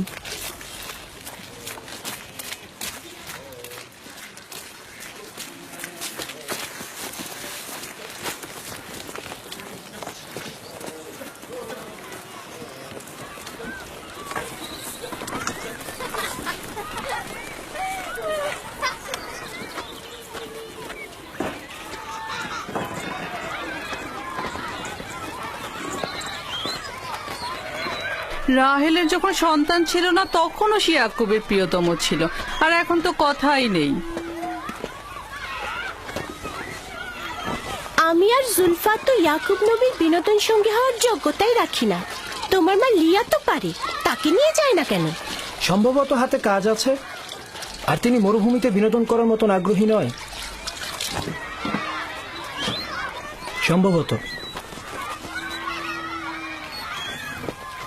আমাদের তো মনে হয় তোমার পিতা রাহেল ছাড়া কাউকে ভালোই বাসে না।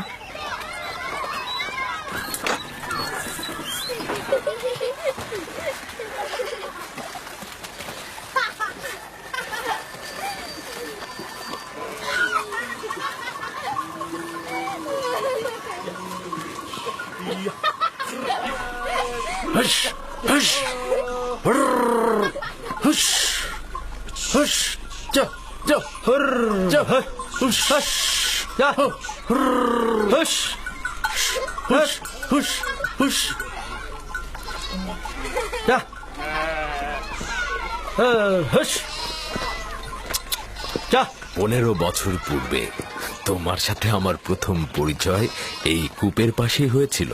আমি ওই দিনই জেনেছিলাম আপনি আমার ফুফাতো ভাই। আমি ওই দিন বুঝেছিলাম তুমি আমার মামাতো বোন। সেই দিন থেকে এই ভালো লাগা শুরু। পিতা ইসহাক ও মাতা রোৎকা মনে হয় আমাকে তোমার কাছে হেদায়েতের জন্য পাঠিয়েছিল। চলো চলো, বাচ্চারা সবাই এগিয়ে গেছে। হ্যাঁ হ্যাঁ, চলুন।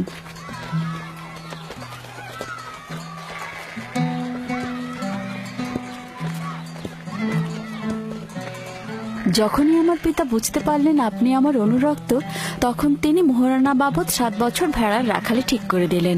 আমি সেটা গ্রহণও করলাম, কিন্তু 7 বছর পর তোমার পিতা লিয়াকে আমার সাথে বিয়ে দিয়ে দিল। আর তো কোনো উপায়ও ছিল না, কারণ ফাদ্দানে বড় বোনের আগে ছোট বোনের বিয়ে দেওয়ার নিয়ম নেই। হ্যাঁ, আরো 7 বছর আমি তোমার জন্য রাখালি গ্রহণ করলাম, কিন্তু জনাব লাবান জানে না আমাকে যদি 70 বছরের কথা বলা হতো আমি তাতেই রাজি হয়ে যেতাম। কত দ্রুত সময় চলে যাচ্ছে। হ্যাঁ,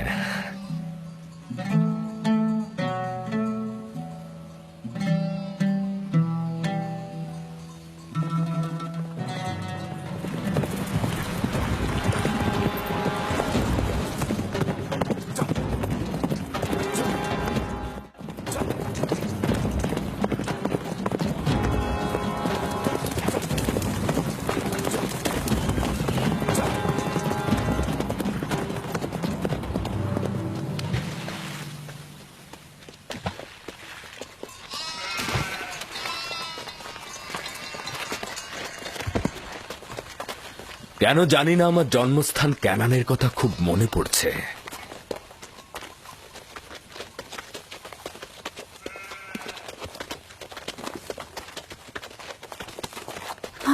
ওরা সত্যি সত্যি মারামারি বাঁধিয়ে ফেলবে না তো? চিন্তা করো না, ওরা নিজেদের শক্তি পরীক্ষা করছে। তারা মনে করে যে সবচাইতে শক্তিশালী যে হবে সে হবে আমার উত্তরাধিকারী।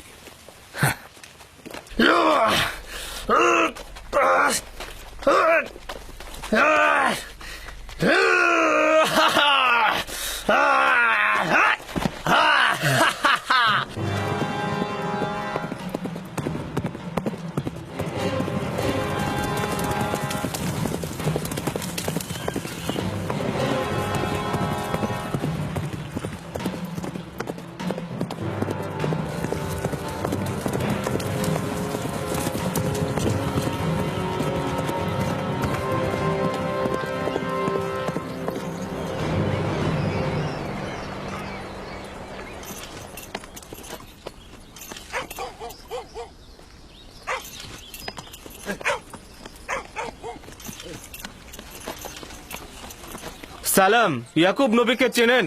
পয়গম্বর ইসহাকের পুত্র সে। চিনব না কেন?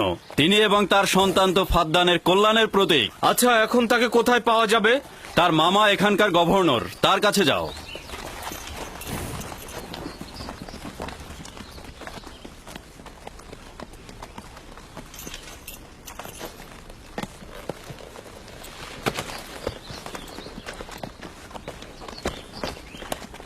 কি চাই? কানান থেকে বার্তা এনেছি, জনাব গভর্নরের সাথে কথা বলতে চাই। ঠিক আছে, আসুন।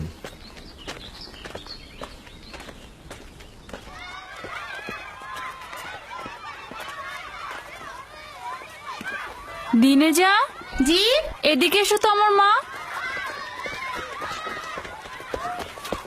তুমি ইউসুফকে নিয়ে একটু খেলো, আমি তোমার মাকে সাহায্য করি। ঠিক আছে।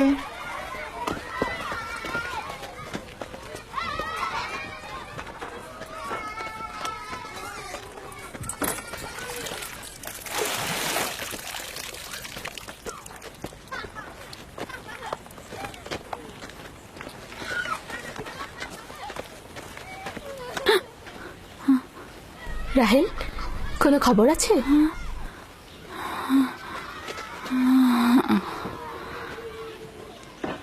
মোবারকবাদ। খোদার নবী খবর জানেন?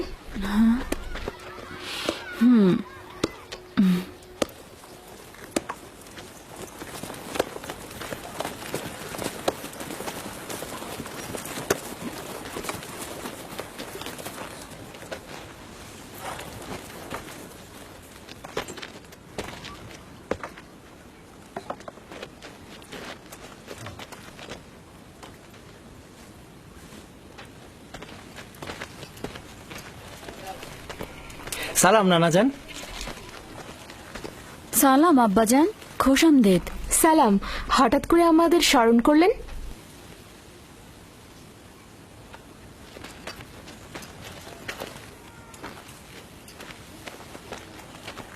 কি হয়েছে আব্বাজান? কোনো কিছু কি ঘটেছে আব্বাজান? ওই যে ওই লোকটাকে দেখছো, উনি কেনান থেকে এসেছেন। উনি কোনো ভালো খবর নিয়ে আসেননি। ইয়াকুব কোথায়?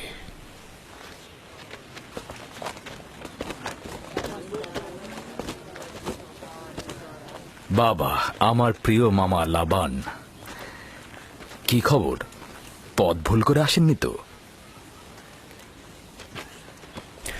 যদিও জানি যে খবরটা তিক্ত, কিন্তু এটাই নিয়তি।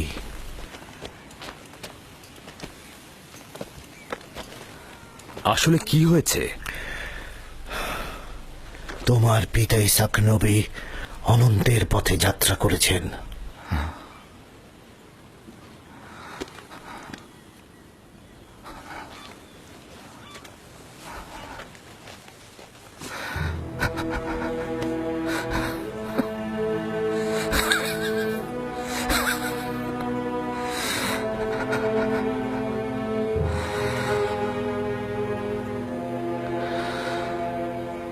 সকলে খোদার তরফ থেকে আসে, আবার তার কাছে ফিরে যায়।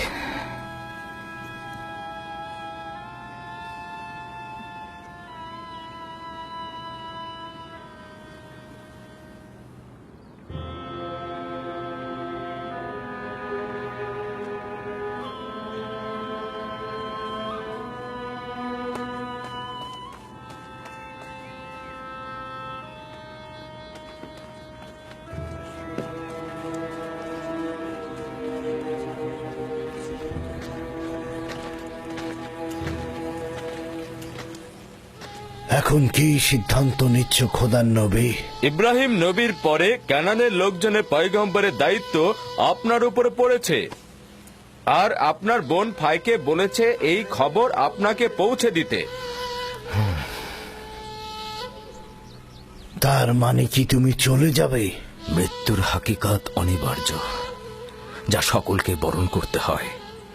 কেউ পালিয়ে বাঁচতে পারে না, এমনকি আউলিয়া ও আম্বিয়া একরামগণ। আমি তোমাদের প্রতি কৃতজ্ঞ। আমি খোদা তাআলার কাছে সবর ও সহনশীল থাকার তৌফিক চাইছি। হে খোদার নবী, যদি আমরা কসম করি যে আপনার ফরমানের প্রতি আমরা অনুগত থাকব, তাহলে কি আপনি ফাদ্দানে অবস্থান করবেন? আমি ফাদ্দানের জনগণকে ভালোবাসি। তোমাদের ত্যাগ করা আমার পক্ষে কষ্টকর। এটা আমার ইচ্ছা নয়। আমি আমার নিজের ইচ্ছাতে যাচ্ছি না যে আমি নিজের ইচ্ছাতে থাকব।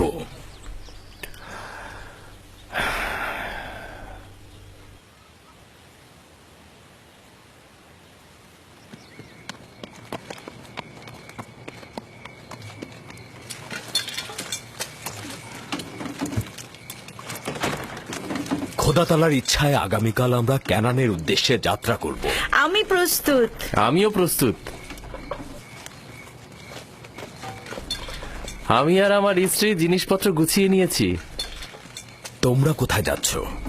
আপনাদের সঙ্গে ক্যানান। আমরা জীবনেও খোদার নবীকে হাতছাড়া করতে পারবো না। আমাদের সঙ্গে তোমরা যেতে পারবে না।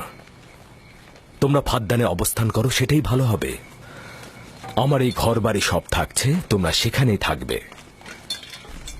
কিন্তু আমি তো আপনার কাছে ঋণী হয়ে আছি জনাব। আমরা আপনার কাছে প্রতিজ্ঞা করছি, আমরা সারা জীবন আপনার খেদমত করব। তোমার আত্মীয় স্বজনদের এখানে তোমাকে দরকার হবে। এটা তোমার মাতৃভূমি, আর আমার সাথে তোমাদের কোনো সম্পর্ক নেই। উত্তম হবে তোমরা এখানে থাকো।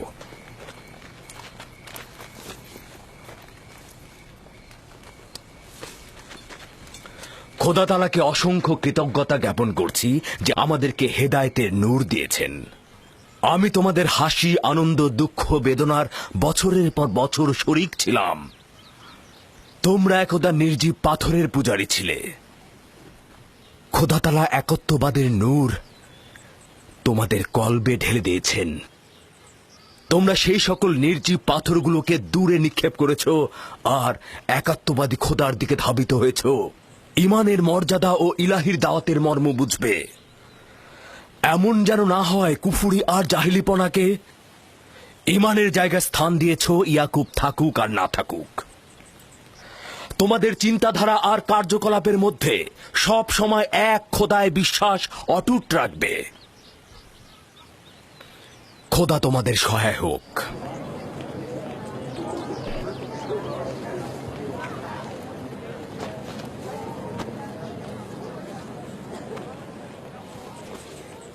তুমি বছরের পর বছর আমার হয়ে রাখালি করেছ, কোনো উপহার গ্রহণ করনি। তোমার নিজের সম্পদ বলতে কিছুই নেই। আমার অর্ধেক ভেড়ার পাল তোমাকে আর আমার কন্যাকে উপহার দিচ্ছি। আশা করছি এই সম্পদ তোমার কাজে লাগবে।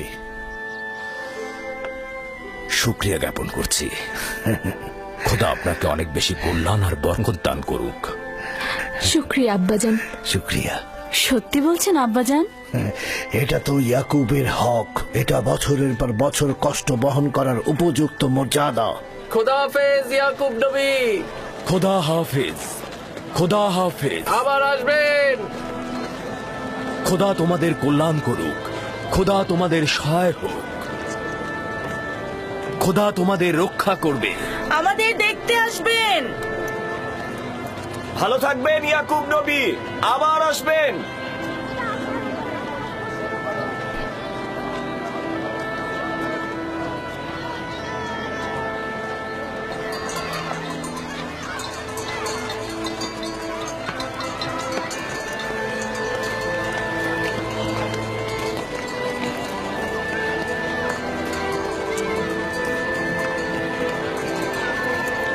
খোদা তাআলা তোমাদের রক্ষা করবে। তোমরা অবশ্যই ক্যানানে আমাকে দেখতে আসবে। খোদা হাফেজ।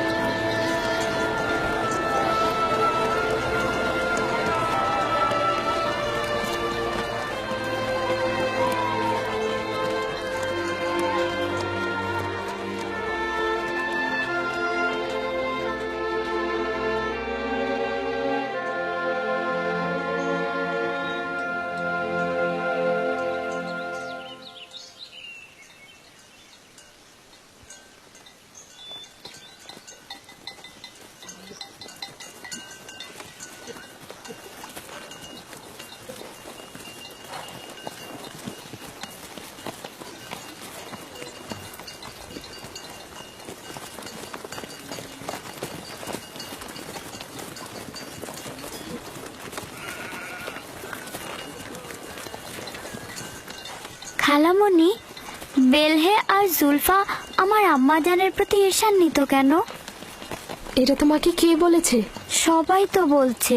ইয়াহুদা নিজে বেলহে আর জুলফার মুখ থেকে শুনেছে।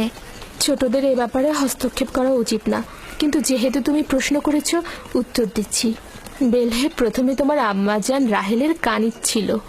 যেহেতু রাহেলের সন্তান হচ্ছিল না, সেহেতু তোমার আম্মাজান বেহেলকে তোমার আব্বাজানকে উপহার স্বরূপ দিলেন, যেন বেলহের কাছ থেকে সন্তান লাভ করেন। আর তোমার আব্বাজান তাকে অনেক ভালোবাসেন। বেলহে দল এবং নাপতলির জন্ম দিলেন। এতে সে তোমার আব্বা আম্মার কাছে অনেক সম্মানের পাত্র হলেন। এখন তুমি দুনিয়াতে আসার পর থেকে সে মনে করছে তার জায়গাটা নষ্ট হয়ে গেছে। খালামণি, জুলফা কি আপনার কানিজ ছিল? হ্যাঁ, রাহেলের উৎসর্গের পর আমিও জুলফাকে তোমার আব্বাকে উপহার দিলাম। চাইছিলাম না তোমার আব্বাজানের মোহাব্বত রাহেলার প্রতি অধিকতর হয়। জত ও আশরের মাতা হচ্ছে জুলফা।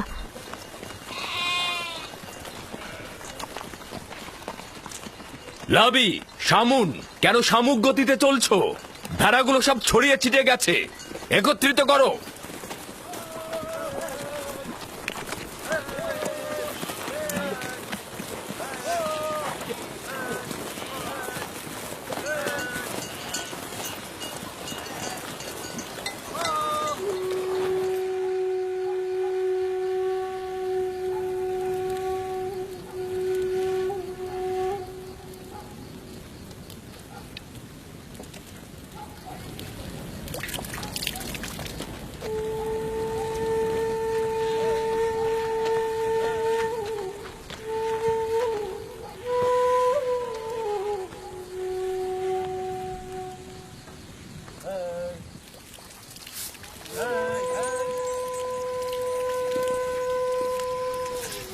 লিয়া, তুমি দেখেছো ইয়াকুব রাহেলের স্থানটা সবার উপরে দিয়েছে?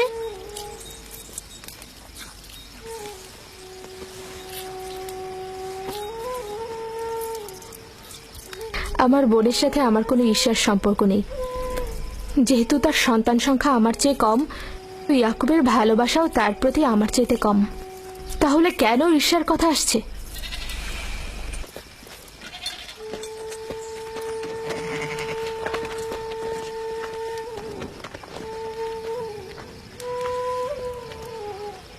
এটা তো পরিষ্কারই, তারা দুজন বোন, আমার পক্ষে কি আর কথা বলবে?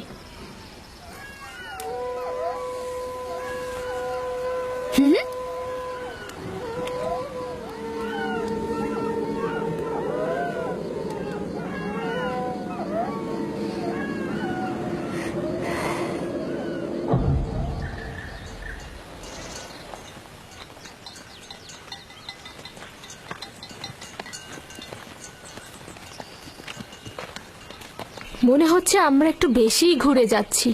রাস্তার খুব একটা বেশি বাকি নেই। যাযাবর জীবনের গলিপথগুলো ঠিক এমনই, সফরের সাথে সাথে জীবনটাও এভাবেই চলে।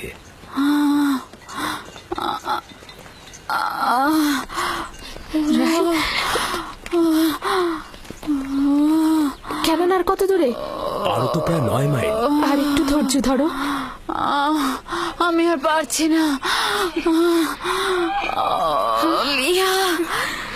ইয়াহুদা, লাবি, শামুন, এখানে তাঁবু ফেলো, আমরা এখানে অবস্থান করব। ক্যানান কি এখান থেকে অনেক দূরে? গিলা, দ্রুত ক্যানন যাও, আমার বোন সহ একজন ধাত্রী নিয়ে এসো। দ্রুত যাও। জি জনাব। চিন্তা করবেন না, আমি দ্রুতই ফিরবো।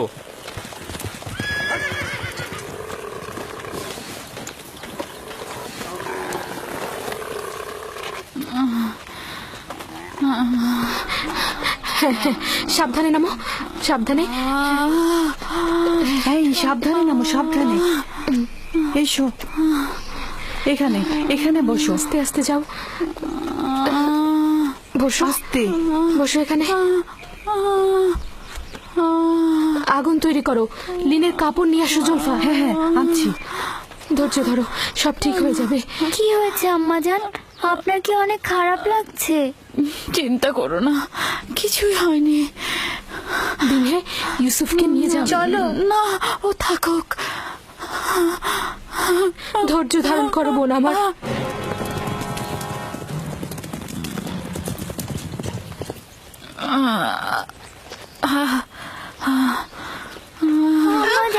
আম্মাজান কি হয়েছে? আম্মাজান আমাকে ছেড়ে দাও, আমাকে ছেড়ে দাও। আম্মাজান, আম্মাজান, আম্মাজান কি হয়েছে? ইউসুফকে সামনে রাখো। এসো ইউসুফ, এদিকে এসো। ইউসুফ, তুমি বাবা আমার সাথে চলো, আমার সাথে এসো। আম্মাজানের কি হয়েছে? কিছু হয়নি আমার পুত্র। ইউসুফ, তুমি ওখানে যেও না। আব্বাজান, আমার আম্মাজানের জন্য ভয় লাগছে। ভয় লাগার মতো কিছুই হয়নি, আমি তো আছি। শান্ত হও বেটা, শান্ত হও।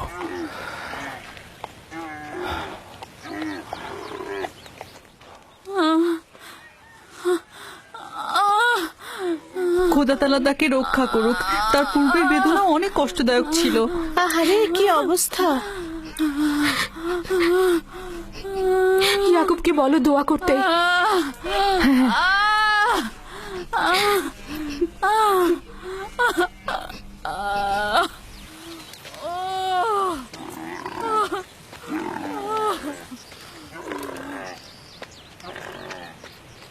কি খবর? রাহেলের অবস্থা কেমন? এখনো কোনো খবর নেই। লিয়া বলেছে আপনাকে তার জন্য দোয়া করতে। তার অবস্থা একেবারেই অনুকূলে নয়। আমাদের আরো কিছুক্ষণ সবুর করতে হবে। ধাত্রী পথেই আছে, যাও তার দিকে লক্ষ্য রাখো। আব্বাজান, আম্মাজান কি আমাদের ছেড়ে চলে যাচ্ছে? তোমাকে কে বলেছে এগুলো? তোমার আম্মাজান তোমার জন্য ভাই নিয়ে আসবে। কিন্তু আমার ভয় লাগছে। ভয় পেও না আমার পুত্র। দিনে জি আব্বাজান। ইউসুফকে নিয়ে খেলা করো। এসো ইউসুফ।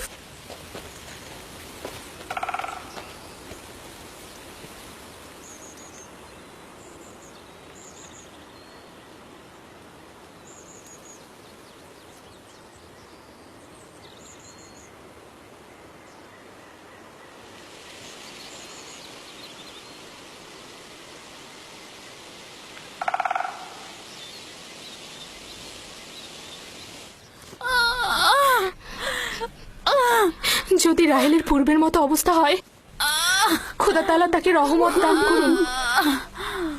আমার কিন্তু মনে হচ্ছে এই যাত্রায় আর রক্ষা হবে না। বদ চিন্তা থেকে মুক্ত থাকতে পারো না, অলক্ষণে পেঁচা।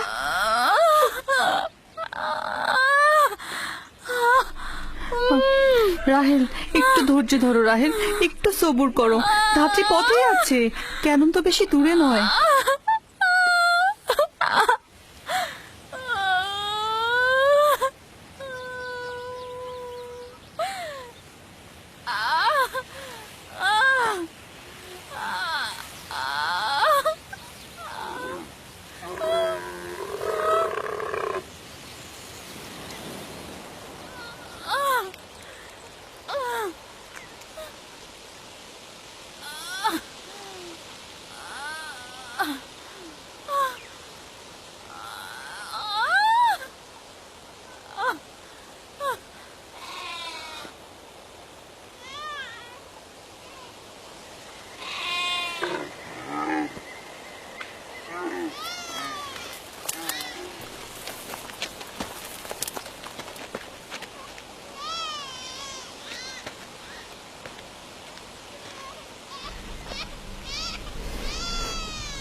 আম্মাজান, আম্মাজান, আম্মাজান, আম্মাজান, আম্মাজান, আম্মাজান, আম্মাজান, আম্মাজান, আম্মাজান, আম্মাজান,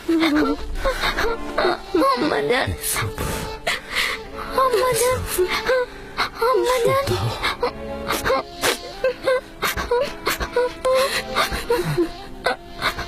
আম্মাজান,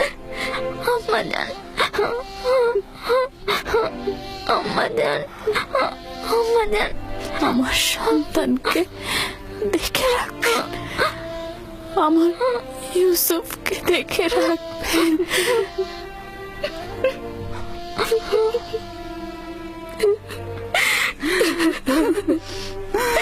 রাহেল, বোন আমার,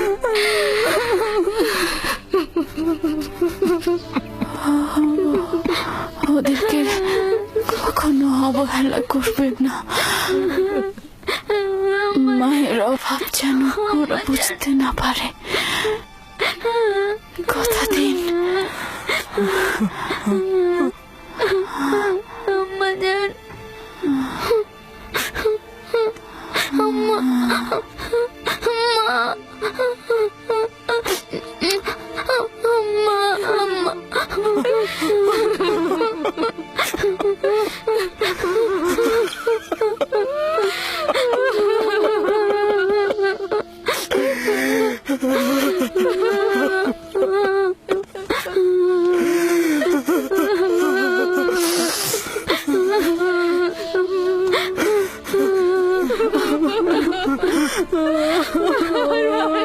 মানু, বোন আমার, রাহেলা, মানু, খালামণি,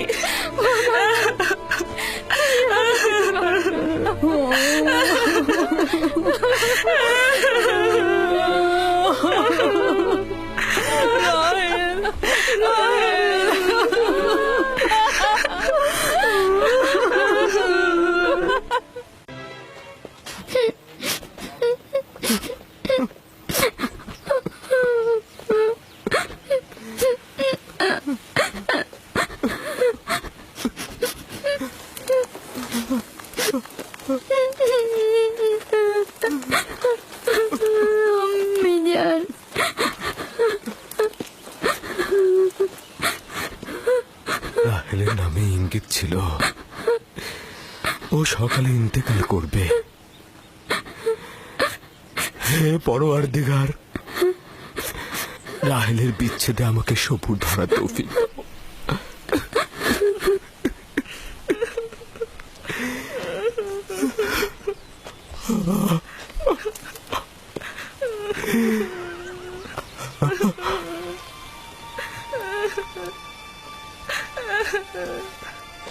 আব্বাজান, কেনানিগণ এসেছেন।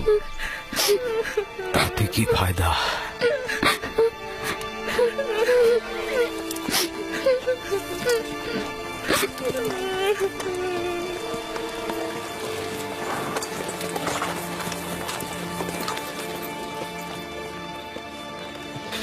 কোথায় রোগী? কোথায়? তাঁবুর ভেতরে। তাড়াতাড়ি যাও, তাড়াতাড়ি। হ্যাঁ হ্যাঁ।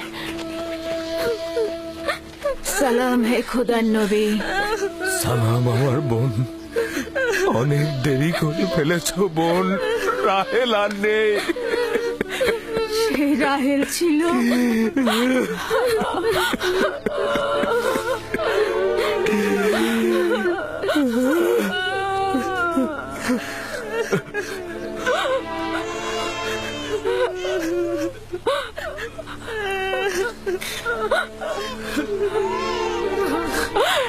এ তো আমাদের ভাগ্যের লিখন ছিল। এ ধরনের সমস্যা বলি আমাদের অপরিচিত নয়। আমরা এই বিপদেও খোদা তাআলার কাছে সাহায্য চাইব।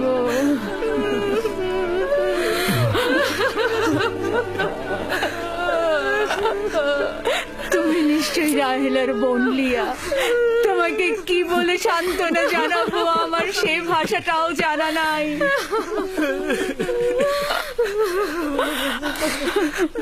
দেখো আমার সন্তান, তুমি যেখানে এসেছো সেটা একটা মুসাফির খানা। এখানে কেউ আসে আবার কেউ চলে যায়।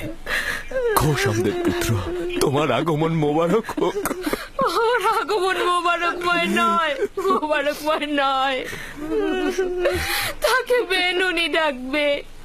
দুর্ভাগ্যময় সন্তান, ও আমার বোনের মৃত্যুর কারণ। চুপ করো লিয়া, চুপ করো। জন্ম মৃত্যু সব খোদার হাতে। এই শিশুর তো কোনো দোষ নেই। তোমরা দেখে নিও, সে এমন সন্তান হবে তার উপর সকল দায়িত্ব অর্পিত হবে। সে পিতার সকল কাজ দেখে রাখবে। বাবু শোনা, তোমার নাম কি? আমার নাম ইউসুফ। ওরে আমার লক্ষ্মী সোনা, আমার কাছে এসো। তুমি রাহেলের স্মৃতি, তুমি আমার কাছে এসো।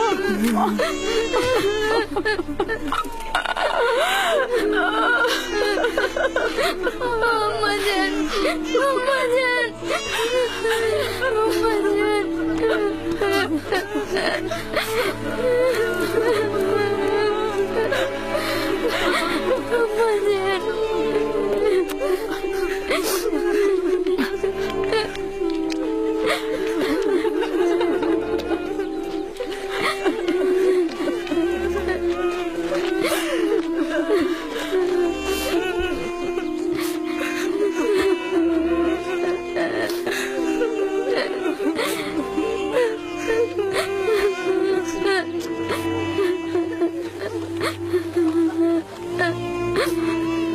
হে পরওয়ারদিগার,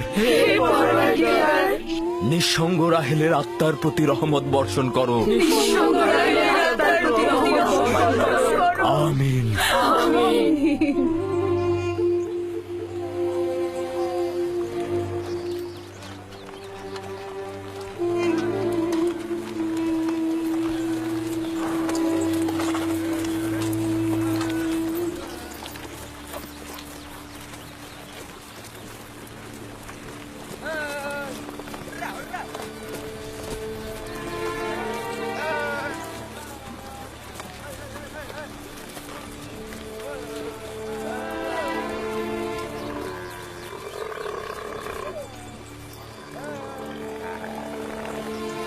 ফুপুজান, আমার আব্বাজান বলেন খোদা তাআলা যাকে সবচেয়ে বেশি ভালোবাসেন তাকে তিনি তার কাছে নিয়ে যান।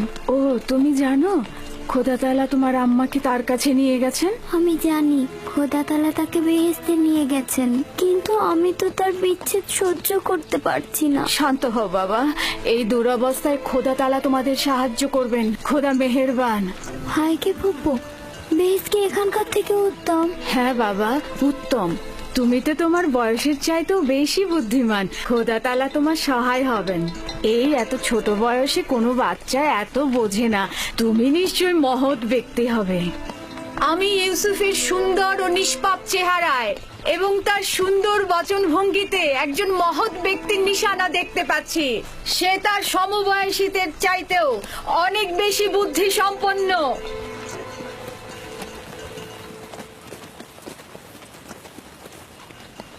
চুপ করো বোন, চুপ করো। ইউসুফ তার অন্যান্য ভাইদের মতোই, কোনো পার্থক্য নেই। ইউসুফের চেহারা এবং বুদ্ধিমত্তা দেখে আমি মুগ্ধ। আমি ইউসুফকে আমার কাছে রেখে লালন পালন করতে চাই। আমি তার মায়ের অভাব পূরণ করব। তোমার কাছে অনুমতি চাইছি। আমি আমার বোনের কাছে শপথ করেছি যে তাকে তার মায়ের অভাব বুঝতে দেব না। তাকে আমার সন্তানদের মতোই লালন পালন করব। কিন্তু তুমি তোমার এত সন্তানদের মধ্যে তা কি পারবে? তার কোনো সম্ভাবনা নেই। আমি তাকে এক মুহূর্তের জন্য চোখের আড়াল করতে পারবো না।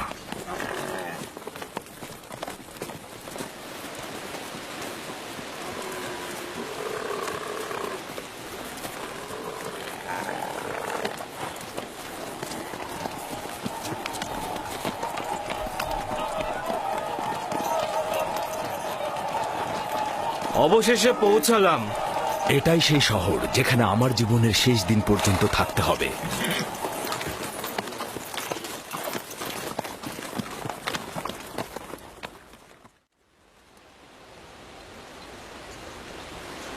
ইয়াকুব নবীর কাফেলা আসছে। সবাই দেখো, ইয়াকুব নবীর কাফেলা আসছে।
খোশ আমদেদ। খোদার নবীর আগমন সাদরে গ্রহণ করছি এবং আপনার শোকের সমবেদনা জ্ঞাপন করছি।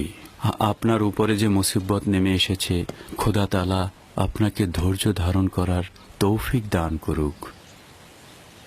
জীবন ও মৃত্যু তো খোদার হাতে, আমরা তার প্রতি অনুগত থাকব।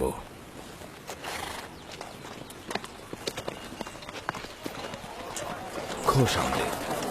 খোদা আপনাদের সহায় হোক। খোশ আমদেদ, খোশ আমদেদ, খোশ আমদেদ।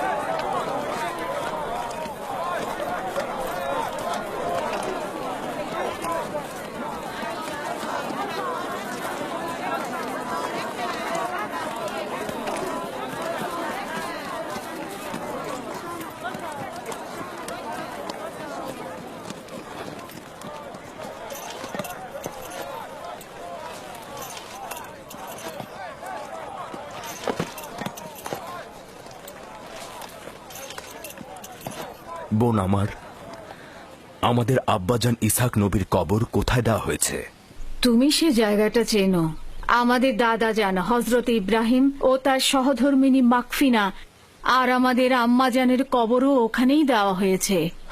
প্রথমে জিয়ারত, পরে তাদের সাথে নতুন করে প্রতিশ্রুতিবদ্ধ হব। লিয়া, সবাইকে বলো আমরা একসঙ্গে সেখানে যাব।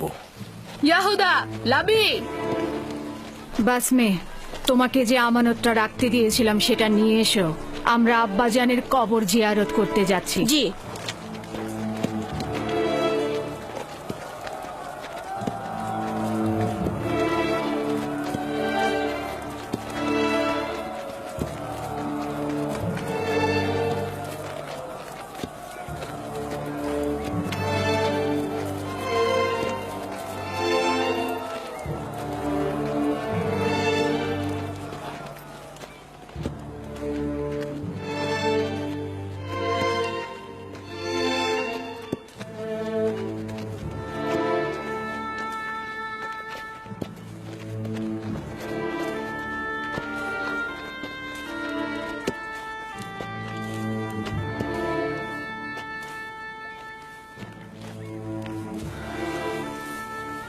ইব্রাহিম পয়গম্বর, আপনার উপর দরুদ বর্ষিত হোক।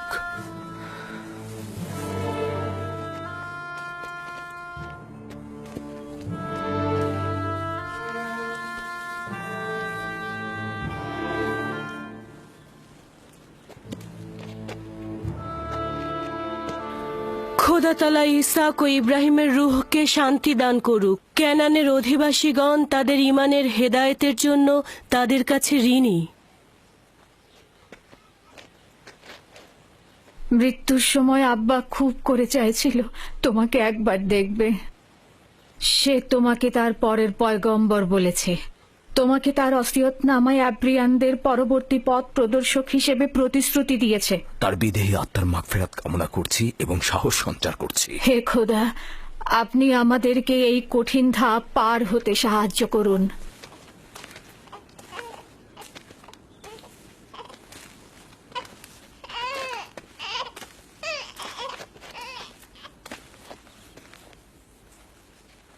এই পোশাকটির মালিক আমাদের শ্রদ্ধেয় দাদাজান হজরত ইব্রাহিম উত্তরাধিকার সূত্রে আব্বাজান ইসাকের কাছে এসেছিল। এখন তুমি হচ্ছ এর উত্তরাধিকারী। যেহেতু আমি আমার পিতার প্রথম সন্তান ছিলাম, তাই তোমার অনুপস্থিতিতে আমি একে সংরক্ষণ করেছি। এখন আমাকে দেওয়া আমানত তোমার কাছে সমর্পণ করলাম। আমার আব্বাজানের ওসিয়তের ভিত্তিতে তোমার পরে পরবর্তী আম্বিয়ার কাছে পোশাকটি পৌঁছাবে। সম্ভবত এটিকে রেসালাতের জুব্বা বলা যেতে পারে।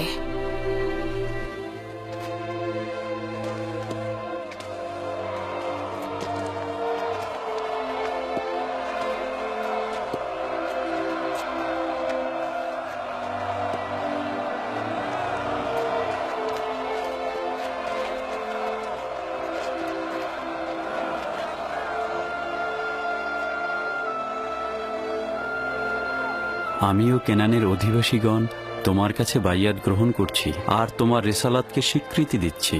হজরত ইসাকের পর তোমাকেই খোদার নবী বলে স্বীকার করছি। মোবারক হোক, মোবারক হোক, মোবারক হোক।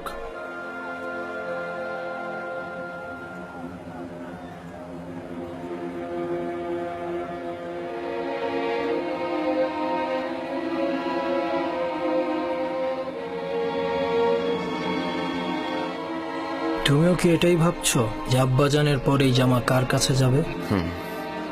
সেটা তো ভালোভাবেই বোঝা যায়, যে বেশি শক্তিশালী হবে সেই পাবে। তোমরা ভুল করছো। যার ইমান বেশি শক্তিশালী হবে সেই এটা পাবে।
আম্মাজান, আমার ক্ষুধা লেগেছে। আমাদের খাবার দেবেন না আম্মাজান? কি হলো, খাবার দাও। একটু ধৈর্য ধরো, এমন কিছুই হয়নি।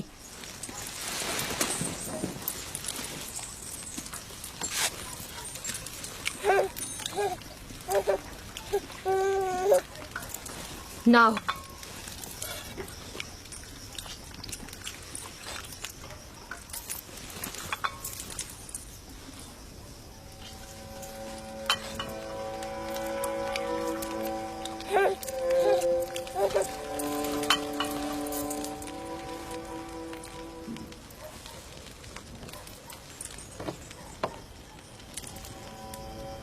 কি হয়েছে তোমাদের, খাচ্ছ না কেন? আমার বেলায় এত অল্প আর ইউসুফকে এত বেশি। কথা কম বলো, চুপ করে খাও। আহা থামুলিয়া, এগুলো কি করছো? নিজের উপর নিয়ন্ত্রণ আনো। বেনিয়ামিনকে আমি দেখাশোনা করছি, তুমি বাচ্চাদের খাবার দাও। এতগুলো বাচ্চার দেখাশোনা করা আসলেই মুশকিল। লিয়া, আমি জানি তোমার হক রয়েছে। তোমার 7 ছেলে 1 মেয়ে, সাথে আবার রাহেলের ছেলেও যোগ হয়েছে। আমার চাওয়াটা আবারও মনে করিয়ে দিচ্ছি। সব সময় আশা ছিল আমার একটি সন্তান থাকবে, কিন্তু সে আশা কখনো পূরণ হলো না। আমার বয়সের আর অল্প সময় বাকি আছে। আমার ইচ্ছাটা পূরণ করো। রাহেলের এই ছেলেটাকে আমার কাছে দাও। নিশ্চিত থাকো যে আমি একে চোখের মনি করে রাখবো। দেখছই তো লিয়া কতটা কষ্ট করছে। তোমরা কিছুটা হলেও ইউসুফ আর তার ভাইয়ের কথা চিন্তা করো। আমি তার দূরে থাকাটা কিভাবে মেনে নেব? আমি ওকে দূরে কোথাও নিয়ে যাব না। তোমাকে কথা দিচ্ছি, ওকে তোমার সাথে প্রতিদিন দেখা করাবো। যদি কোনো রকম প্রতারণা করি, মিথ্যা বলি, আমাকে তোমরা ক্ষমা করো না। জীবনের শেষ বিন্দু দিয়ে, ভালোবাসা দিয়ে ওকে আগলে রাখবো, মানুষের মতো মানুষ করব। বিশ্বাস করো, রাহেলের আত্মা যেমন শান্তি পাবে আর তোমরাও স্বস্তিতে থাকবে। কিন্তু ফায়েক, আমার সাথে আমার বোনের প্রতিজ্ঞার কি হবে? আমি আমার বোনকে কথা দিয়েছিলাম ইউসুফকে তার মায়ের অভাব কখনোই বুঝতে দিব না। ফায়েকে তোমার সেই অঙ্গীকার বাস্তবায়ন করবে। নিঃসন্দেহে সে ইউসুফকে অনেক বেশি ভালোবাসবে। দেখুন, আমার সন্তানদের প্রতি খেয়াল রাখতে গিয়ে ইউসুফের প্রতি কখনোই অবজ্ঞা হবে না। ব্যাপারটা ঠিক বিপরীত। আমার ধারণা তুমি অন্যান্য সন্তানদের প্রতি গাফেল হচ্ছ, ইউসুফকে বেশি ভালোবাসছো। ইউসুফ পুত্র আমার, এদিকে এসো।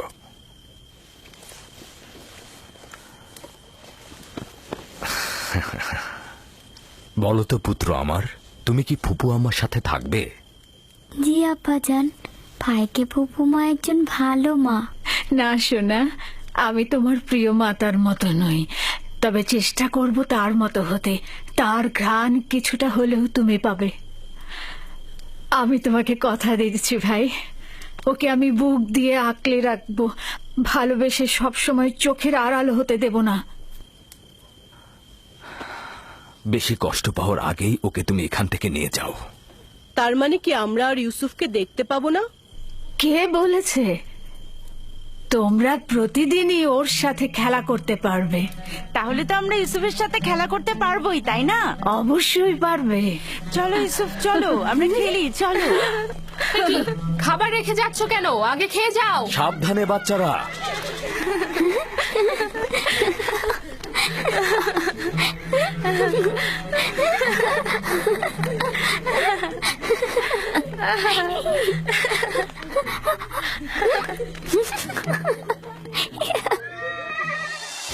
এই কোমর বন্ধনীটি তোমার দাদা জান ইসাক নবীর।